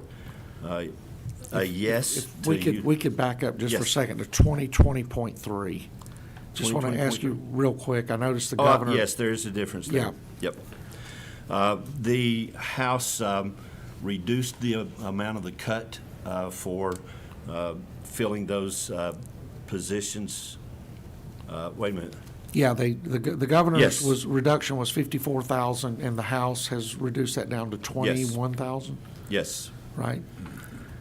And do you know the reason for that reduction? There were positions that we were filling internally. The House felt like that we had made those changes quicker than OPB felt like we had made those changes. Okay. And So these that's were my lateral understanding. transfers within the agency? Some of them were, not all of them. Okay. Yes, it was a combination. These were advocate positions that we added one and we moved a couple. Okay, and now we'll jump to 20, Yes, to to 20.4. Yeah. As a result of the remote work environment, the hybrid environment that we now have over these last few years since COVID, our lease expired and we were able to reduce the square footage of our lease, and that saved $133,867. The governor said yes to using that rental savings to help fund the grant system connectivity to Georgia at Work. The House added $301,000 to that yes to give us $435,000 to help our existing systems to communicate to Georgia at Work. Okay, and do you anticipate needing any additional monies as you integrate into this new system? It's been a pretty complicated process for us because our agency is very unique with our needs. And because we're administratively attached to the GBI, some of the information didn't flow to us with our grant needs because they weren't recognizing the need early to speak to us, if I understand correctly. So for our victims' compensation, for example, we've got the VIX, our Victim Compensation Program, which is an online portal that allows victims to apply for compensation, and all of the victims' compensation work flows through that VIX system, and then through our grants management, whether it's criminal justice or victim assistance grants, we have a grants management system. Both of those systems communicate with a financial management system at CJCC. We've got to be able to have that financial management system communicate to the Georgia at Work. So we've got some initial estimate on what it's going to take to ensure that our financial management system is accurately communicating with Georgia at Work. It's been difficult because we've not had the information about Georgia at Work that we needed to fully come up with an estimate. The estimate that we've been given. And why is that? Why haven't you been able to get the full information? Is that a vendor issue, or is that a? I'd say it's an ongoing development with Georgia at Work. Every week it seems like we're finding new things that may need to be added, may need to be changed, may need to be integrated with the grant part of the system. So our most recent quote was $425,000 to $575,000 is the estimate of what they think. Say that again, the quote? Somewhere in between $425,000 to $575,000. There's still a little bit of discovery that has to be done as Georgia at Work continues to develop. So if I go back to my question about anticipating additional appropriations as we integrate, then once we move out of this budget and into 27, then there's a real good chance there that there's going to be. There's also a chance that there won't be. This will cover the bulk of it. Yeah. We're confident of that. But we're getting numbers with a pretty heavy swing, right? I mean, when we're talking about a difference that big. And how long has this system been around that we're integrating into, Georgia at Work? Well, it's still not fully developed. Okay, so Which is where the issue is. So we're building a plane The state's while we're in the air. The state's building the Georgia at Work. Yeah. As they're probably the developing it problem. out, we're learning more about what we're going to need to do Yeah. to be able to communicate effectively with it. Okay. All right, we'll jump down to 220.6. Increased funds for 8 child advocacy centers and 19 satellite office locations that meet minimum standards to provide specialized services not currently funded. That's $185,241 to fund them Help me from understand. April 1 through Yeah. June 30th. Help me understand why the governor did not feel this was necessary. It was not funded in the governor's budget, but it is funded by the House. I can tell you the specifics on what the need is. Please do that. I can't yeah. speak to you specifically about the thinking Of OPB. Of OPB. Yeah. But the Child Advocacy Center funding had previously been managed by the Child Advocacy Centers of Georgia. Right. And in order to receive funding through the Child Advocacy Centers of Georgia, a center had to be certified by and a member of the Child Advocacy Centers of Georgia. There were centers that were not members of the Child Advocacy Centers of Georgia, and they were not receiving any of the state allocated funds because they were not members of the member association. Okay. And so should we anticipate this being an annualized need? It is an annualized need, yes. When the funding came to us, effective July 1, we identified those centers that were not getting funding. We did make that request to OPB when we were having the conversations with OPB to make sure that all of these, and these are centers that are certified by us, that they meet all the state minimum requirements. They just weren't members of CACGA. This funding will provide that level of funding for each of those centers as well. Well, and those are extremely important, and I do appreciate that. Okay, let's jump to 222.2, where we're going to increase funds for one-time funding for domestic violence shelters and sexual assault centers for operational and facility needs. I think that number's $4.5 million. Correct. Can you explain the specific purpose of this money and how it's going to be used? So we asked the House for a breakdown.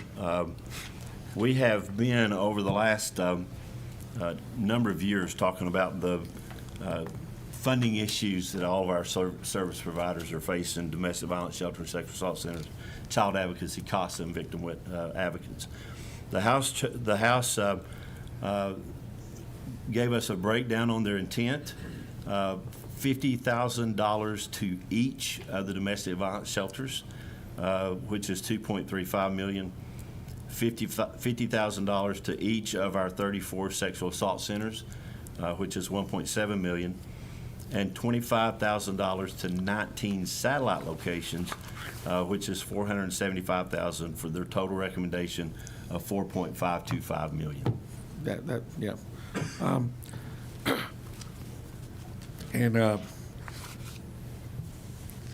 help us understand how CJCC monitors this money and how often this process is audited, that we are sure that the domestic violence centers and other partners are using this money the way it was intended to be used, the way the grant was given, for the purpose of the grant. So we have a pretty in-depth process that we manage all of the state appropriate. We feel it's very important that public funds are held to the highest level of scrutiny as the taxpayer would expect it to be. So these grants are awarded based on the applications. Now, when you're talking about state appropriated funds, these are not discriminate or competitive grants. This amount of money goes to these centers. That's right. But they have to show us the budget on how that money is going to be used. Right. We don't just send them the money. Most of them quarterly. There are a few centers and shelters that will provide monthly expense reports to us. We verify those expenditures, and then we reimburse those eligible expenditures. We do with the state appropriations, we do allow for some upfront money to go out, but we reconcile that every time they send in the reimbursement. So if they don't for a quarter spend their entire allotment, then that'll be taken back out in the next quarter's allotment. So we Do we work have very closely. do we have many that don't spend it? No. Yeah, that's what I was. Yeah, it's that would be a unicorn. I think if somebody had the money and they didn't spend it. Mm-hmm. And what percentage is normally the upfront money? So what we've been doing with our state appropriated funding is we send a quarter out up front. Now, we did something differently with the child advocacy centers this year. That funding came to us July the 1st. We found out in June it was coming to us. So we had to get a contract in place with DHS. There were a number of things that were happening internally at CJCC. Our new grants management system came online October 1st, for example. Yeah. So we were able to, in November, we were able to get to the point to where we could get that child advocacy center money out. So with that advance, we did 6 months up front for the child advocacy centers, but it's typically 3 quarters or 1 quarter that we give up front. Okay. Have y'all had to do any audits of any of these centers based on any concerns, complaints, or anything like that you can recall? We don't personally audit. Right. I assume y'all would reach out to Greg and his team to do that? Yes. So now, there is a considerable amount of compliance that is required. We visit our partners annually. We make sure. When you say we visit our partners annually, how many centers are we talking about, sexual assault centers and domestic violence centers? There are 47 domestic violence shelters, 34 sexual assault centers, and in the high 40s of the CAC. 51, I think, child advocacy centers. Y'all physically have somebody that goes out to each center and We and looks at typically it? send a team of 2 or 3 to those site visits. We typically spend a day or most of a day with them. We go over a number of things. We go over their policies to make sure they have all their policies in place, to make sure that they're following their policies. We'll look to make sure that all the accounting records are being handled appropriately, that they're not mixing funds. There's a number of things that we do with each of those visits. Is all of this recorded? I mean, do we make records of all of Yes. these visits and inspections and things of this nature in the review of the financials? Yes. And I'll add that we ensure compliance with the state standards that are in statute, that they are open and available 24/7, that our staff will call late hours. That's part of their checks, to make sure that someone is answering those hotlines. If they are not answering those hotlines, we will follow up. In addition, there are also hotline numbers posted in each shelter as a requirement, that if a victim there has an issue, they call us. Yeah. We independently investigate whatever that concern is. There's many times that we have to send staff on unannounced site visits because we've gotten a complaint. Yeah. And we, of course, make sure all of that is documented, and sometimes we have a board that may go south. Yeah. So we go down there and we help make sure that whatever the composition of that new board is, it's kind of each week you don't know what may come up, but the staff is here and they're working their best to make sure to get it right and to maintain that level of integrity and compliance at the state level. Okay. Anytime a complaint comes in, whether it's a victim or an employee or a board member or former employee, anytime we receive a complaint, we follow up and investigate that complaint. And is that an investigative file developed on that complaint? Yes, Okay. yes. And- And if we see anything that rises to the level, then we'll bring the OIG in, and the OIG will do an official investigation. And those are public records? Yes. Okay. Any committee member, any questions? Chairman Beard, Senator Beard? Quick question, when you make recommendations to like a shelter, how long do they usually have to comply to those recommendations from a visit? I think part of that depends on what the recommendations are. Some things are pretty simple that can be addressed fairly quickly. Some things are more system-wide or governance of the board, or sometimes you get into some pretty significant issues that may take a period of time. When we get into one of those that is more significant, we also provide training and technical assistance. We have some contractors that we contract with. We may send a contractor in to work with a board or an executive director. That contractor may meet with them monthly or quarterly, providing technical assistance and training, reporting back to us on the progress of how those issues are being addressed and what's happening within those facilities. Can I ask a follow-up? Yes, sir. A quick question. Mm-hmm. You and I have talked about the State Victim Service Commission that was done legislatively but never formed. Mm-hmm. If that was formed and operating, do you think that would assist you with in that process and helping on things? So I think that's talking about a different, Yeah.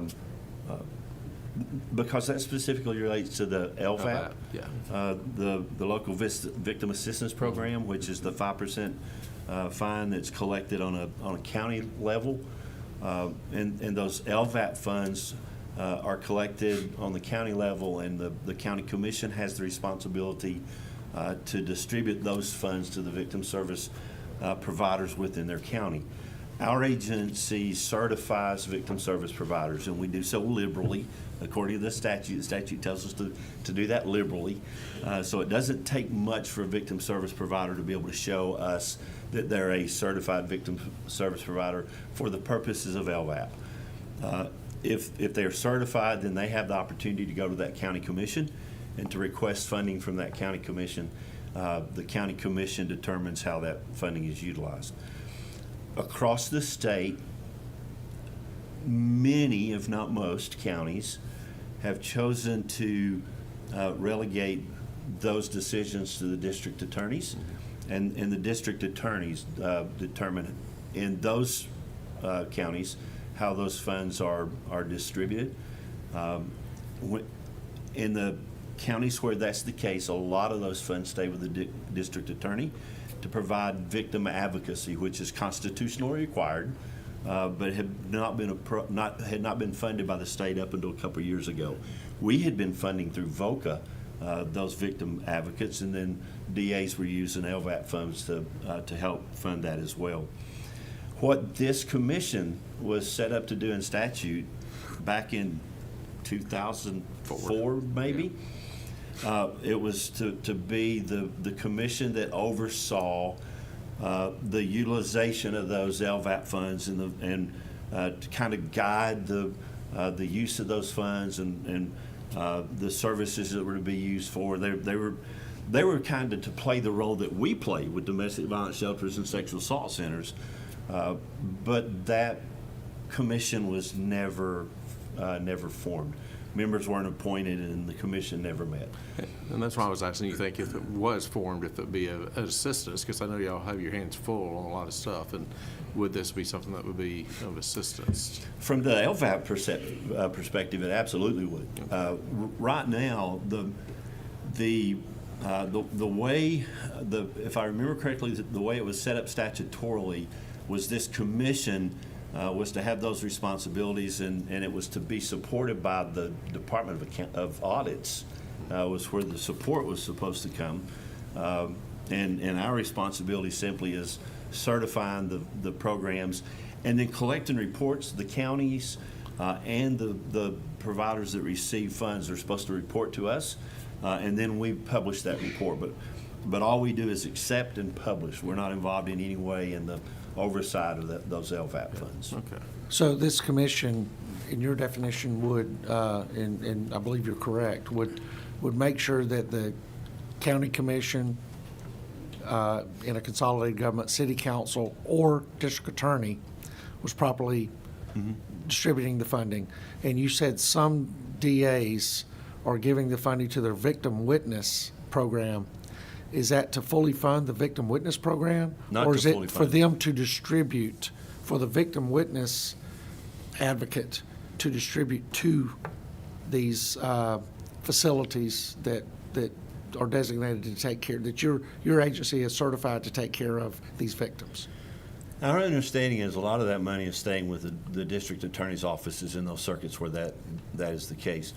Department of Audits did an audit, a performance audit last year on this, and they had some recommendations on what needed to be done. And one of their recommendations was that this commission needs to be activated and given the authority to oversee these LVAP funds. I think Senator Bearden and I will second that recommendation moving forward. Senator Harbison. Thank you, Mr. Chairman.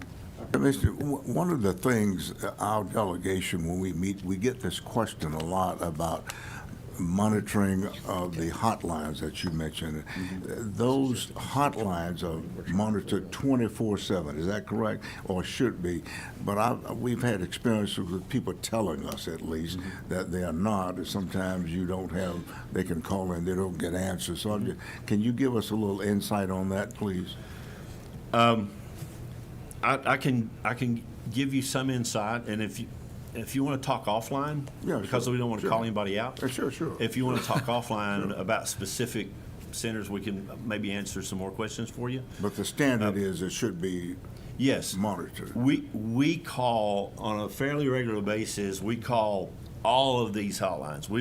We'll call the sexual assault centers. We'll call the domestic violence shelters. We'll call the child advocacy centers, and we'll make sure that those hotlines are being answered or that messages left are being returned promptly.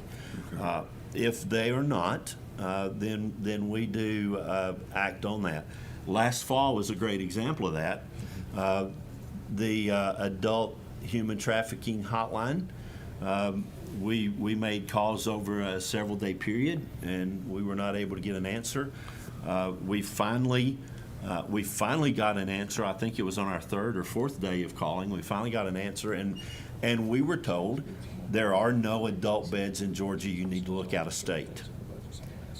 So we transferred that hotline to our victim advocate's cell phone, and she answered that call. She answered that hotline 24/7 until last year when the legislature, the governor's office recommended, the legislature included in the budget funds for the hotline. The human trafficking hotline was moved to our agency, and we are now, that's where these positions came in, and we're now answering that adult trafficking tree. The other trees are still going out to, if somebody has a report of criminal activity around human trafficking, it's still going to go to GBI. If they have a potential CSEC, which is commercial sexual exploitation of children, that's going to go to the DFACS CSEC unit. Those trees are still there, but we now are answering that adult trafficking tree. So either it's a live person or a person is recorded and returned promptly. We expect them to return calls promptly. We don't expect them to wait until it's convenient. We don't expect, if they get a call on Friday night, we don't expect them to call Monday morning when they come into the office. One of the issues that we ran into when we started pressing some of our partners about providing those 24-hour, 24/7 services. They were being told by their association that as long as you return the call on Monday, that's appropriate. And we were trying to convince them this is not appropriate. You're not meeting state requirements if you're waiting till you come into the office on Monday. So we have those issues from time to time, and we try to lean on them when we have those issues. Thank you. Thank y'all. Well, I appreciate that. I think that's, yes. Oh, I'm sorry. Yes, ma'am. Good morning. Good morning. How many 1-800 numbers do we have for your department? So I don't think we have that many 1-800 numbers. We have we have a state human trafficking hotline number. And that's different, correct, than the 1-800? It's an 866 Or something like that. Okay. HTGA. It's the one that comes to our office, and then depending on the need, it goes out to the provider that can meet that need. There are national hotline numbers. Yeah. Most of our partners have a local number, and we'll call those local numbers. So when we're talking about calling numbers, we're not just talking about calling state hotline numbers or national or something like that. We're talking about calling those local numbers as well. Do you get a lot of those numbers? I created the legislation years ago, so I didn't realize that. I thought it would be one number, and then that number would send it to the departments rather than have every department have 1-800. So we try to point people to the state number, but we're not going to tell the locals that you can't have your local number. Right. Right? Okay. They need to have the opportunity to have that local number. And that's where we're making sure that our partners on the local level are responding to their local number. I just want to know if they're really working, if those numbers are working. If you don't get but 100 a whole month, then it might not be working. I feel like they're working. I don't think there's ever going to be a system that you can say is fail-proof and there's never going to be somebody that falls through the cracks. But I do think they're working. And certainly, when those local providers are meeting their responsibilities, they are definitely working in those instances. That's one of the reasons that we make those calls as often as we do to make sure that they're maintaining those lines the way they should. Thank you. Thank you. Thank y'all very much. I appreciate y'all coming by. I'm sure we'll reach back about the commission and a few other things I think we can work with. All right, we'll bring up Juvenile Justice, Department of Juvenile Justice, and we're going to expedite things for time where if we have specific questions about your budget, we'll just ask those and ask you to help us understand those questions. Okay. Good morning. We appreciate y'all coming in. The thing we're going to focus on is in your budget, line 226.2, increase funds for personnel due to decreased turnover of $2.5 million, 2.544. All right, so, Mr. Chairman, members of the committee, as you're probably aware, one of the things that you all access. Could you pull your mic a little closer? Sorry. Let's see. Can you hear me? Okay, That's a little better, yeah. Okay. Thank you. So one of the things that you all asked us to do about 3 years ago is to do a strategic plan around recruitment and retention. So that is what we've done. And so as a result of that, what we have been able to do is to really get our turnover rate and our vacancy rate down. Right now, our agency vacancy rate for the last 2 fiscal years has been right at 24%, and then our turnover rate has been 30.3% and 30.6%, which gets me to our JCOs. For many years, you heard us talk about a 95.6 percent turnover rate, 98%. And so last year, we were able to report that we had a 65.6% turnover rate. So that's a significant difference. So in our RYDC program, what we have realized, because we've been able to retain the staff, we're just now at the point where we need the additional funding in order to meet the payroll, and also we have to continue to hire because we still have a vacancy rate there, and what this will allow us to do would be those two things. How many correctional officer slots are you currently funded? How many correctional officer slots do you have? Let's see, I think it's 900 and I think it's a little over 900. Okay, and of those 900 plus, how many of them are funded? Let's see, I think we have 7. We'll get that number back to you. Kristen. Okay, yeah. So we have 1,186. We have filled 846, and we have vacant 340. Okay, are those 340 currently funded? No. No. Okay. No. And so that's part of the problem. Okay, the 300 aren't funded, but the others are all filled, correctly? Correct? Yes. Okay. All right. So the 2.544806 is 100% dedicated to personnel. Yes. Okay. Is any of that money used for recruitment programs or anything like that, or is it just pay and benefits? Pay and benefits Pay. right now. Pay and benefits, Yes. 100%. 100%. Okay. Let's look over on the bonds that you have. Let's see.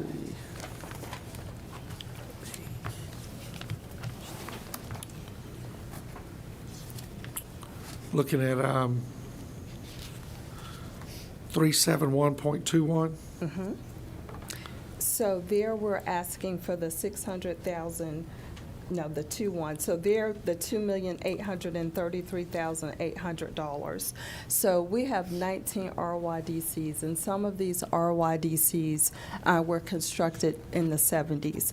So right now, even as I sit here, $650,000 of that would have to go to our Waycross facility because we have sewer line repair that we need to do there. In addition, we've got to replace the grease trap as well as the vent hood. We have a similar situation at our Catwell facility.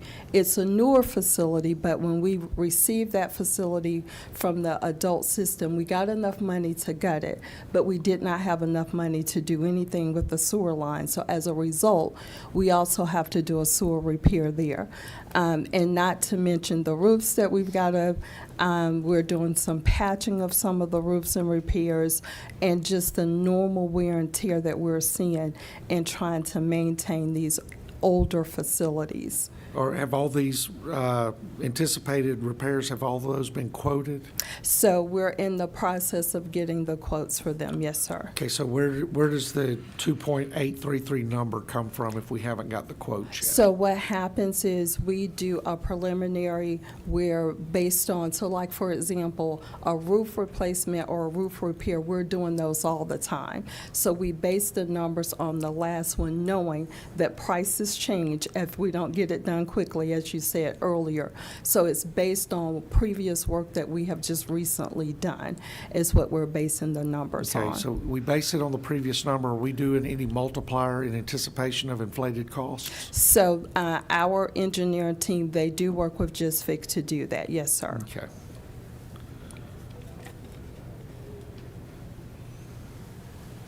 Okay, are any funding in your 2026 budget being allocated for any of these repair costs? In our current 2020? In your current budget?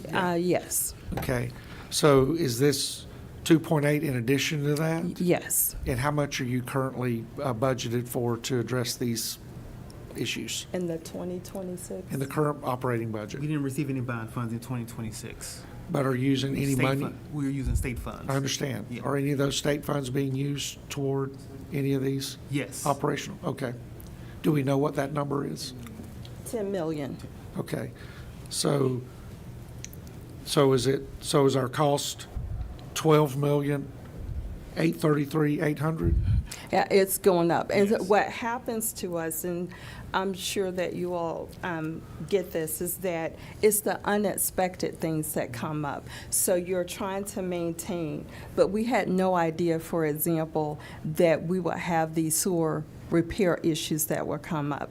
And then we've had like a kitchen at one of our facilities that went offline, that we had to take offline, that we did not expect to happen. So a lot of this is also driven by those unforeseen things that are coming up because of the age of these facilities. So is the 12 million, it includes what we know to be repairs that need to be done, and what, is there any monies in there in anticipation of a problem happening? So For lack of a better term, are we budgeting for rainy day? it's hard for us. Emergency It's hard operations? for us to budget for rainy day because we're so far behind the 8 ball. So this is based on what we know that we have to touch today. And that's my question. Yes. The $12 million. Yes. The 10 that you have now, this additional 2.8, it is dedicated to current needs. Yes. We are not anticipating a roof going out. We're not anticipating future sewer issues, which we know they will happen. Yes. But in this 12.8, all of this money is going to be spent on current facilities that currently have problems. Yes. Is that correct? That's correct. Okay. And in this, does this include the $600,000 in, let's see, the above? That is separate from this, That is separate, correct? yes. Okay. I do appreciate y'all. Does anybody have any questions? Yes, ma'am. Hi, good morning. Good morning. Mr. Chairman might be the one to answer this. Is there any way we can add a reserve, so because they are old buildings, can we, is it any way we can have money for some emergency that, like what has already happened?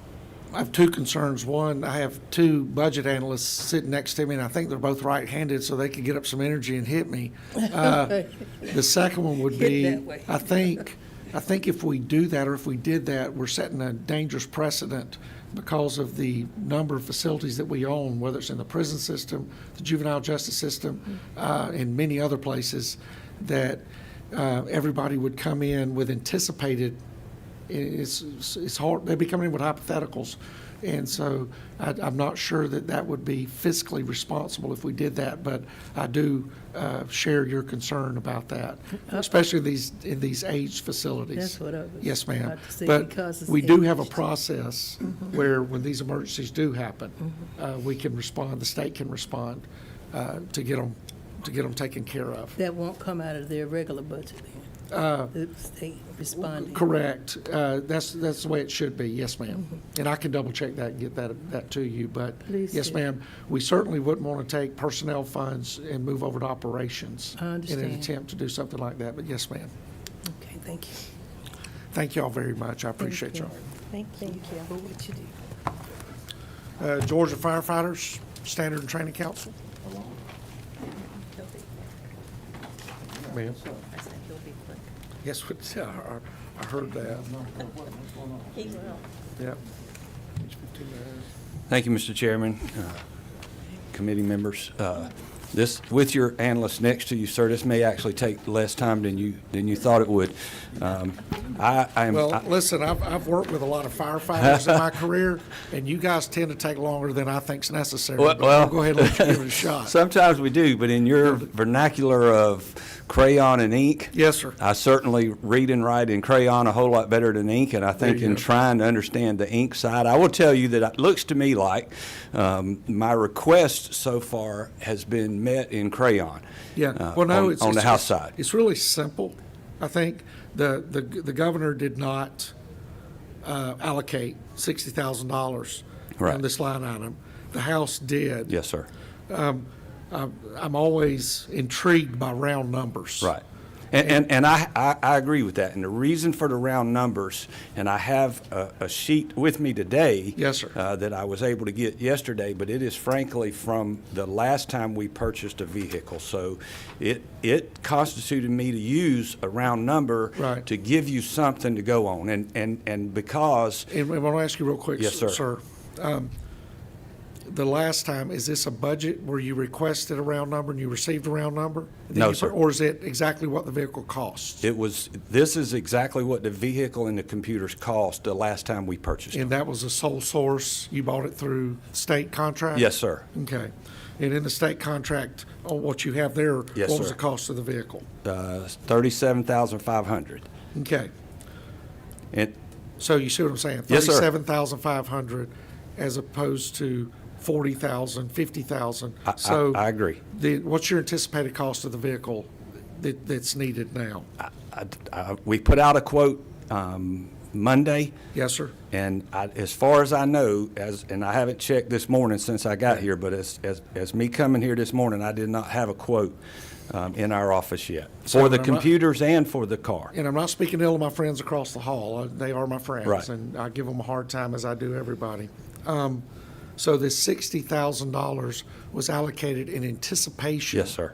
Of a cost of a vehicle less than $60,000 and operating expenses for that vehicle, that a total of those two things would come up to $60,000. It could, yes, sir. With the increased cost of a car, Yes, which sir. I anticipate some anyway, Yes, and with sir. the increased cost of the computers, and who knows? I mean, the computers may actually go down the way technology is. But we, just a real quick reason why we use the computers is in 2022 when I first started coming before the committees, we tested on bubble sheets and Scantron machine. We've Yes, gone sir. over to the Acada system, and we've gone from testing less than 3,000 per year to an average of 17,000 firefighter tests per year. So Yes, sir. the increase has been astronomical, and we have computer banks in every one of our regions, which is the cost, the vehicle and the computer banks that I'm asking for now are to cover a request that I have coming in next year's budget for a new person. And so frankly, this probably don't happen very often in government, but I don't need a car and I don't need this. I could use the computer, so I could use them, but the new car will just sit if I don't get a new person in next year's budget to drive it around in the metro area and do the site reviews. And the new person you're anticipating is a safety and compliance specialist? Yes, sir. Okay. What is the proposed cost of a benefit package for one of those, for that individual? 100, and this is not, it looks like a round number, but that's the way the state does things. It's $107,520. And that's the full benefit package? Yes, sir. That's salary, benefits, and everything? Yes, sir. Okay. And what does this individual do, and what is their benefit to the Yes, sir. agency? Thank you for asking that question. Yes, sir. So we obviously cover the whole state of Georgia. Yes. And there's 13 of us right now. I have 6 people out in different regions of the state, and they cover 159 counties, 523 separate fire departments, and over 3,500 fire stations with over 34,000 fire personnel records to maintain. So they go into all the stations in their area, and they check the stations, they check the compliance of the apparatus, and they check the compliance of the training records to make sure everybody in every department, every station, and every apparatus stays in compliance with our rules and regulations in Title 25. And I've got 6 people doing that I want to be right now. clear, these are full-time fire departments and volunteer fire departments, right? Yes, oh, So- absolutely, yes, sir. So that people understand that our volunteer Yes, sir. firefighters are held to the same standards in Absolutely. many ways as our In full-time in fire. most ways, yes, sir. Right. In fact, if I could, one thing that we have done is last year, the legislators took out some legislation that had appointed, as earlier I had heard, a volunteer council. Right. I didn't have the staff to man another council. It was never had any appointments made to it. I didn't have any extra funding for another council. So what they did is they took that council out of legislation, and then they had us put in a volunteer committee to our council. We've already met. We've already made a lot of headway with the volunteers. We're strong in volunteers. A lot of my staff that goes out and does, they're volunteers in the volunteer departments in their own regions. So it's very important to us that we train those people because, as you know, fire don't know the difference. That's right. That's right. Well, I appreciate that.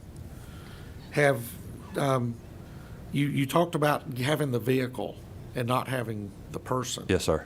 Has, you don't have any funding for this individual you're asking for No, as of sir. today? No, sir.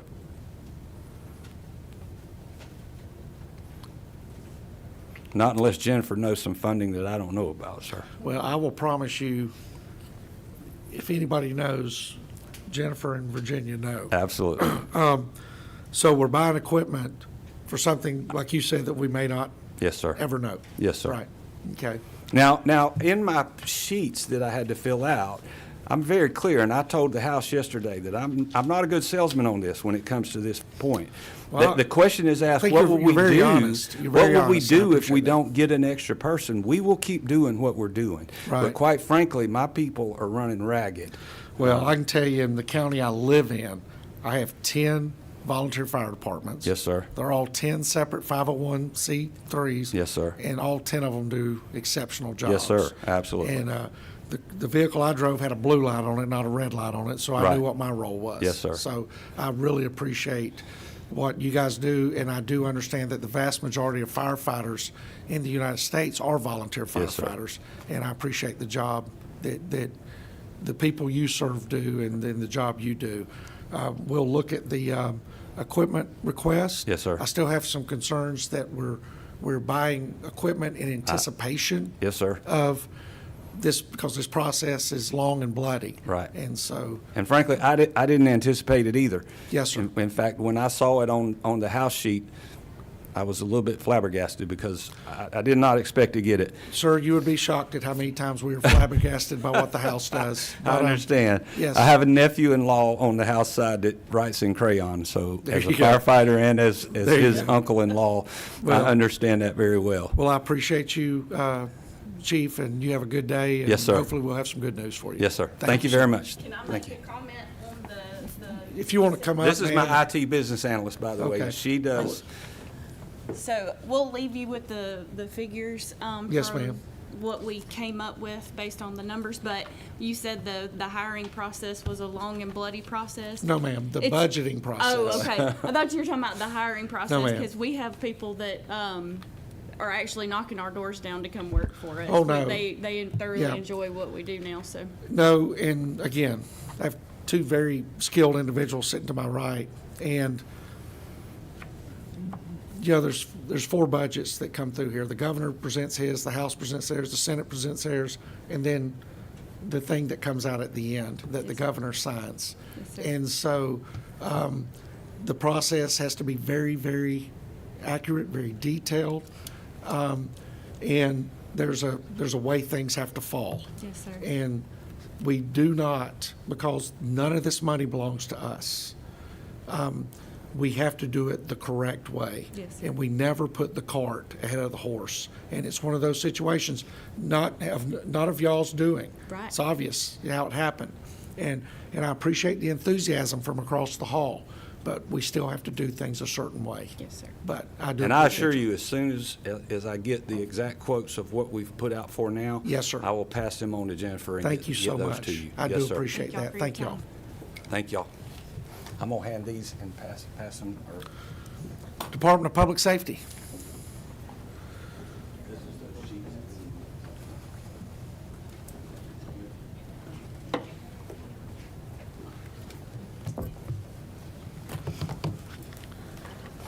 Colonel, Morning, sir. how are you, sir? Colonel, I just want to look at a bond issue, Absolutely.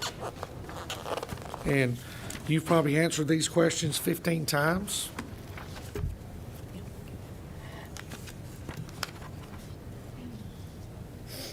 Oh. Oh, I see. I was looking at page 2. It's okay. Yeah.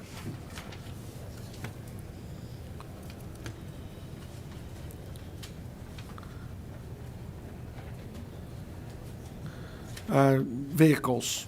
Colonel, I was a little concerned. I saw a reduction there, and I want to see if you can fill me in on why our friends across the way, who I think you know very well, didn't feel you needed as many vehicles. I don't know the answer to why they did, but I can tell you we do need our vehicles, just like they mentioned earlier. That's our office. I can have buildings and things of that nature, but if I don't have troopers and officers in cars, we're not effective. So it is very important for us to have the $3 million or whatever can be put back. And just to clarify, if after the fight this reduction were to stand, then your first priority is always going to be pursuit vehicles and the folks out there. Yes, sir. Grinding 24/7, right? Right. And what this would do, it would have us push our mileage up past 135,000, which is where, as long as we don't damage the car at the end of life comes in, 135 is where we turn it in. If there's, if it's not a great car, it comes in at 135, and our warranty ends at 100. So you're putting it, state funds is fixing anything between 100 and wherever we have to turn it in. Well, I appreciate you, Colonel. I think you know where my opinion on that is. But the primary purpose of the vehicles that you want to purchase for $16 million are vehicles out there, patrol and pursuit, and Yes, sir. out there doing the job, correct? Yes,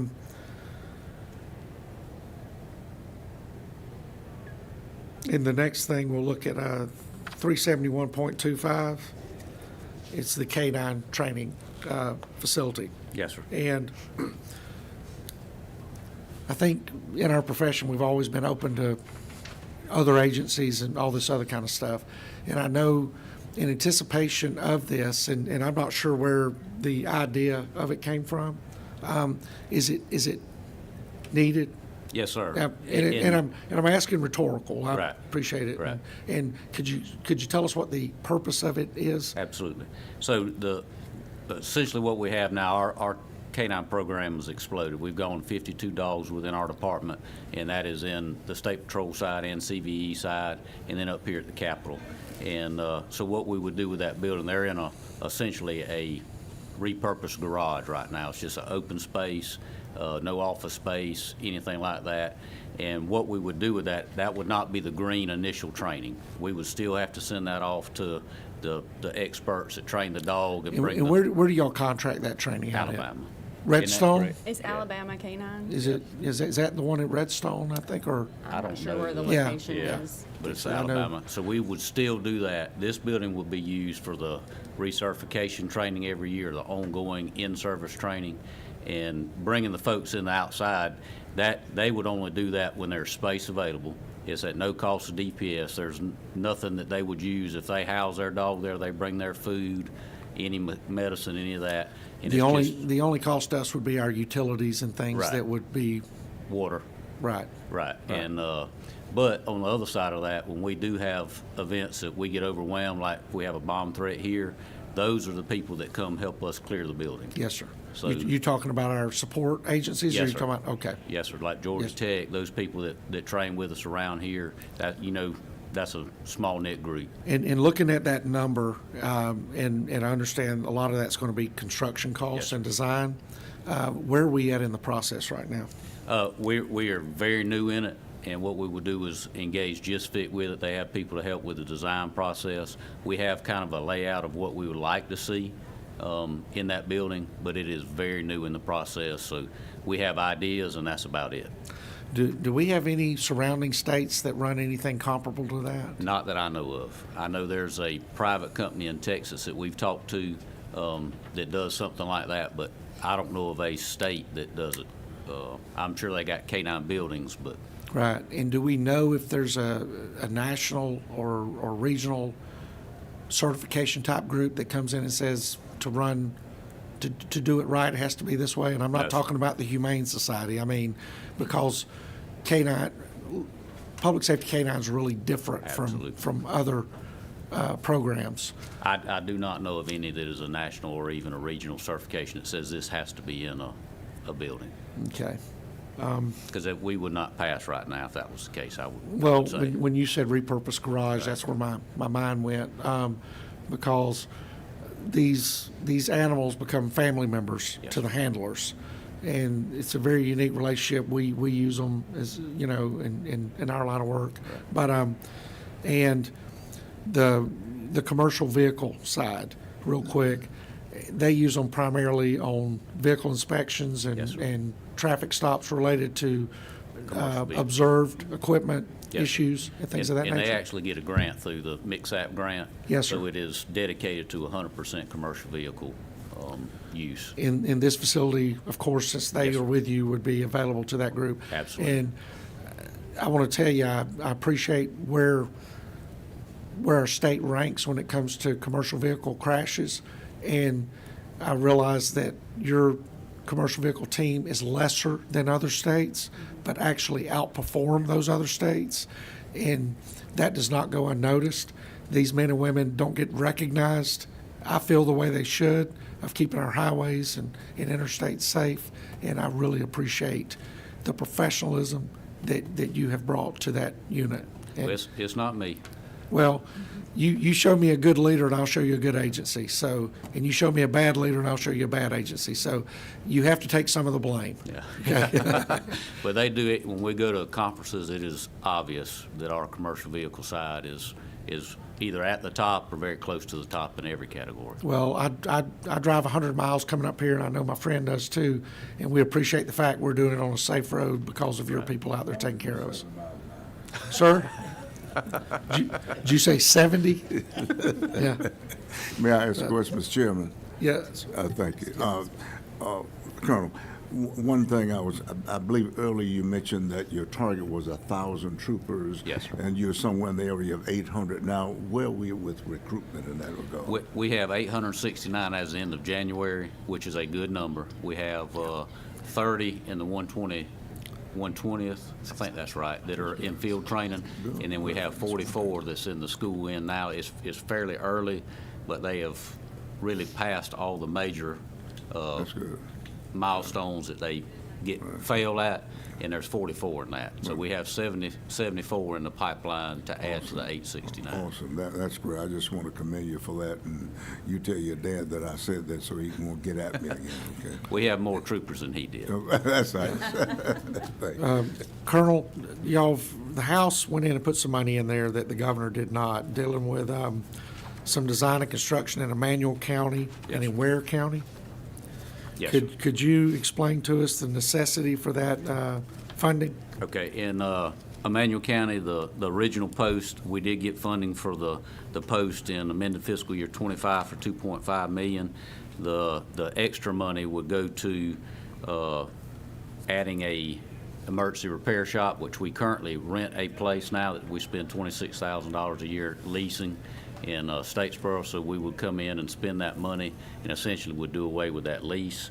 The other issue was it would increase the bedrooms. We ran into a major issue during Hurricane Helene when we deployed to Augusta area. We could not find anywhere, no hotels or anything. We eventually had to go to Lawrence County at a certain point and get a I hate to say nursing home facility. and we actually stayed there, but we utilized every bedroom we had at our post. Yeah. So we looked at this being a centralized location of where hurricanes typically come to add those bedrooms. Typically, we only have 3 in a post, but add those, and that would allow us to house people to So pull we down would go range. from 3 bedrooms to how many bedrooms? 9? Yes, So sir. be an additional 6 bedrooms? Right. And then the other one will be to be able to house a troop communications center. Our radio room is currently in Statesboro.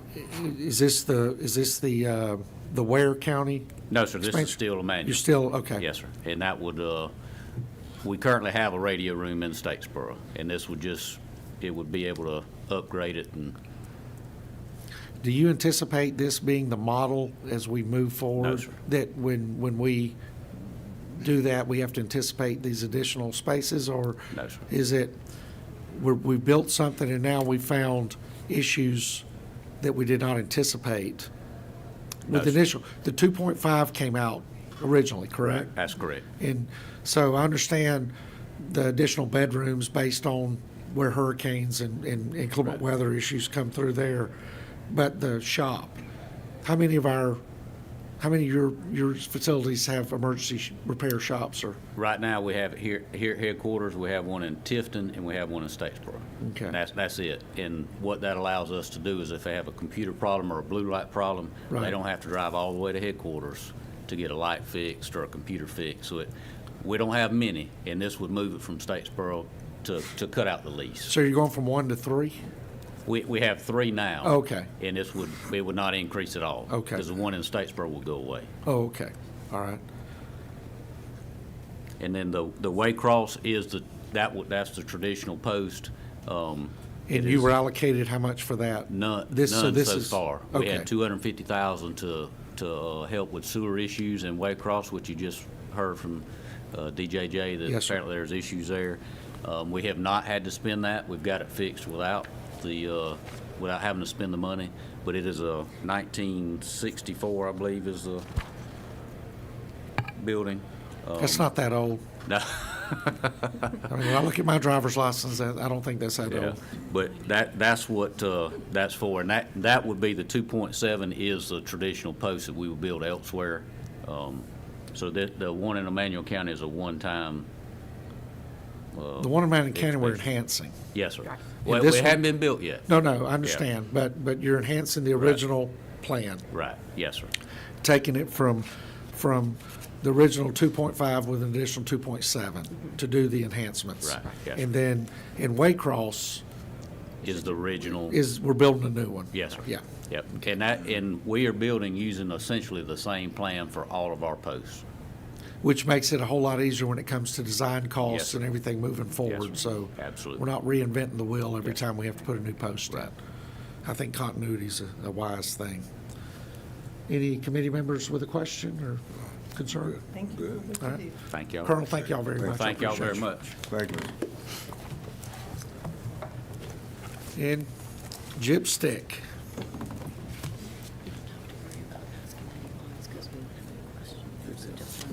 The 63.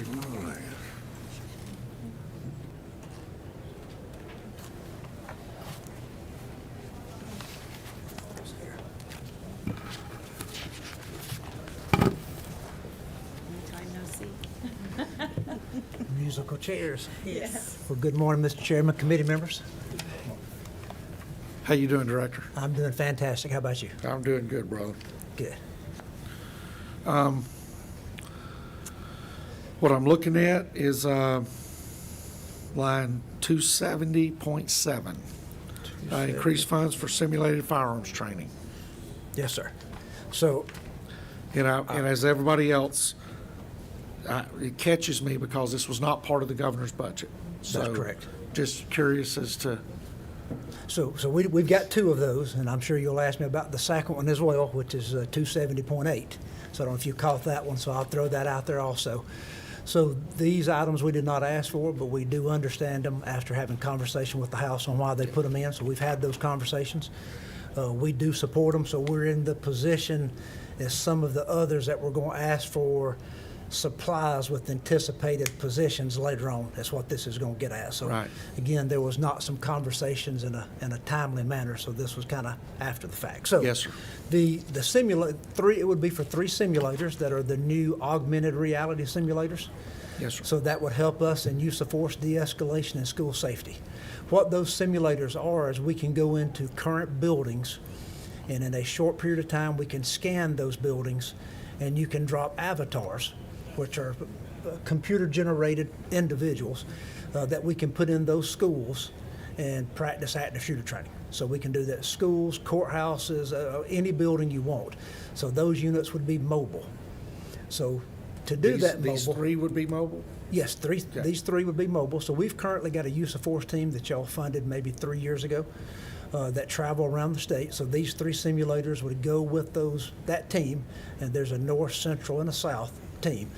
But with this additional workload, because I will tell you, We'll probably come back next year. We've been keeping up with the statistics of the demand for request of those classes, and we are not meeting the demand even close to what the requests are. It's a good problem to have. It is a good problem to have, but what we're doing is gathering those numbers, so we're not in this position that we come back and ask for something.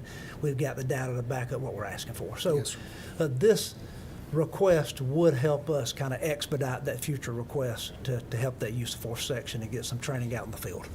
So this 900 would buy the simulators and some vehicles for some anticipated positions. That would be 3 in the 2027, which you've already talked about is putting the cart before the horse. But again, this wasn't our request. This was added, and we. Well, this is a little bit different because it's not a vehicle. Okay.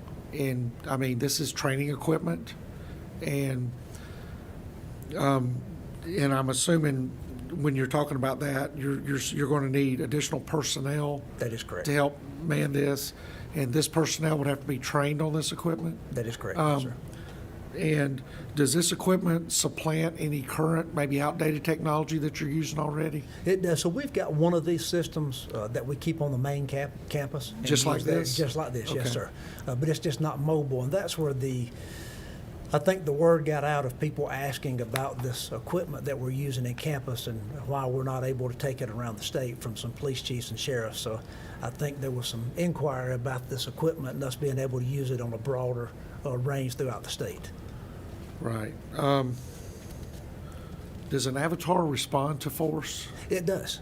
Really? It does, yes, sir. And you actually can set the avatar to the response based on the verbal commands, use of non-deadly equipment up to deadly equipment, and it can respond to that. So it responds to taser, it responds to OC? Yes. All the technology that could be factored into the software, I guess? Yes, sir. The simulation technology has really advanced over the last several years.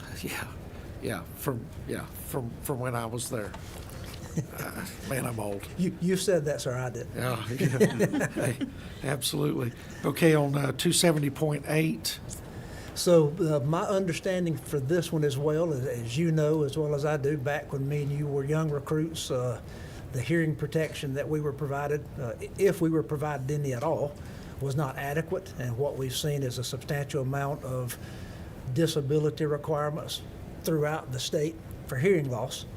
And so this would be a grant that would provide hearing protection that sustains and supports proper hearing protection so those officers can have a lengthy career versus going out a little bit earlier than we would like for them to.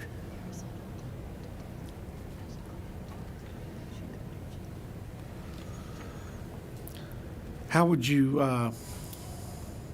manage the grant?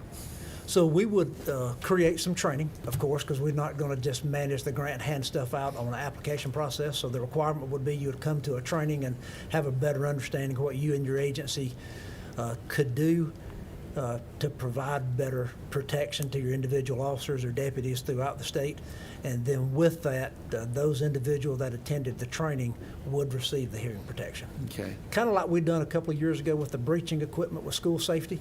We come up with a one-day breaching class and was able to provide those individuals with the breaching tools that they took back to their local communities. So how would we determine if we did this? And another question, let me ask this question first. Okay. And not being confrontational, but being inquisitive. Yes, sir. Would not this grant be better handled, say, like in GEMA since they manage grants? And we've had some other grants that we managed, so I'm not going to say. No, I mean, yes. if you think you feel more comfortable if the grant was managed at Gypstick? Well, I think if we equate the training with it, with some of the other programs that we've done, we're comfortable with managing that. And with that, looking at some of this equipment costing up to $1,600 for a set, $750,000 based on the number of law enforcement officers in the state, if we factor in state, municipal, and county, $750,000 isn't going to go a long way, right? And so if you'll look, I don't know if you have what I have in front of me that we prepared, but I pretty much eliminated that higher cost option if we get this money and only go with the lower. And that is an estimate based on the cost that's been provided for us. I'm sure when we put this out for bid, that cost would probably go down slightly. I don't know what that would be, but normally that's what we see in a bid process. So we use the $399 estimate, and what that would equate to is 1,875 LEOs that would be served. 875? 1875. 1875. Yes, sir. So Okay. 1,875 individuals. And again, I think we can meet more than that, because I think once you put this out for bid, that cost per unit will go down.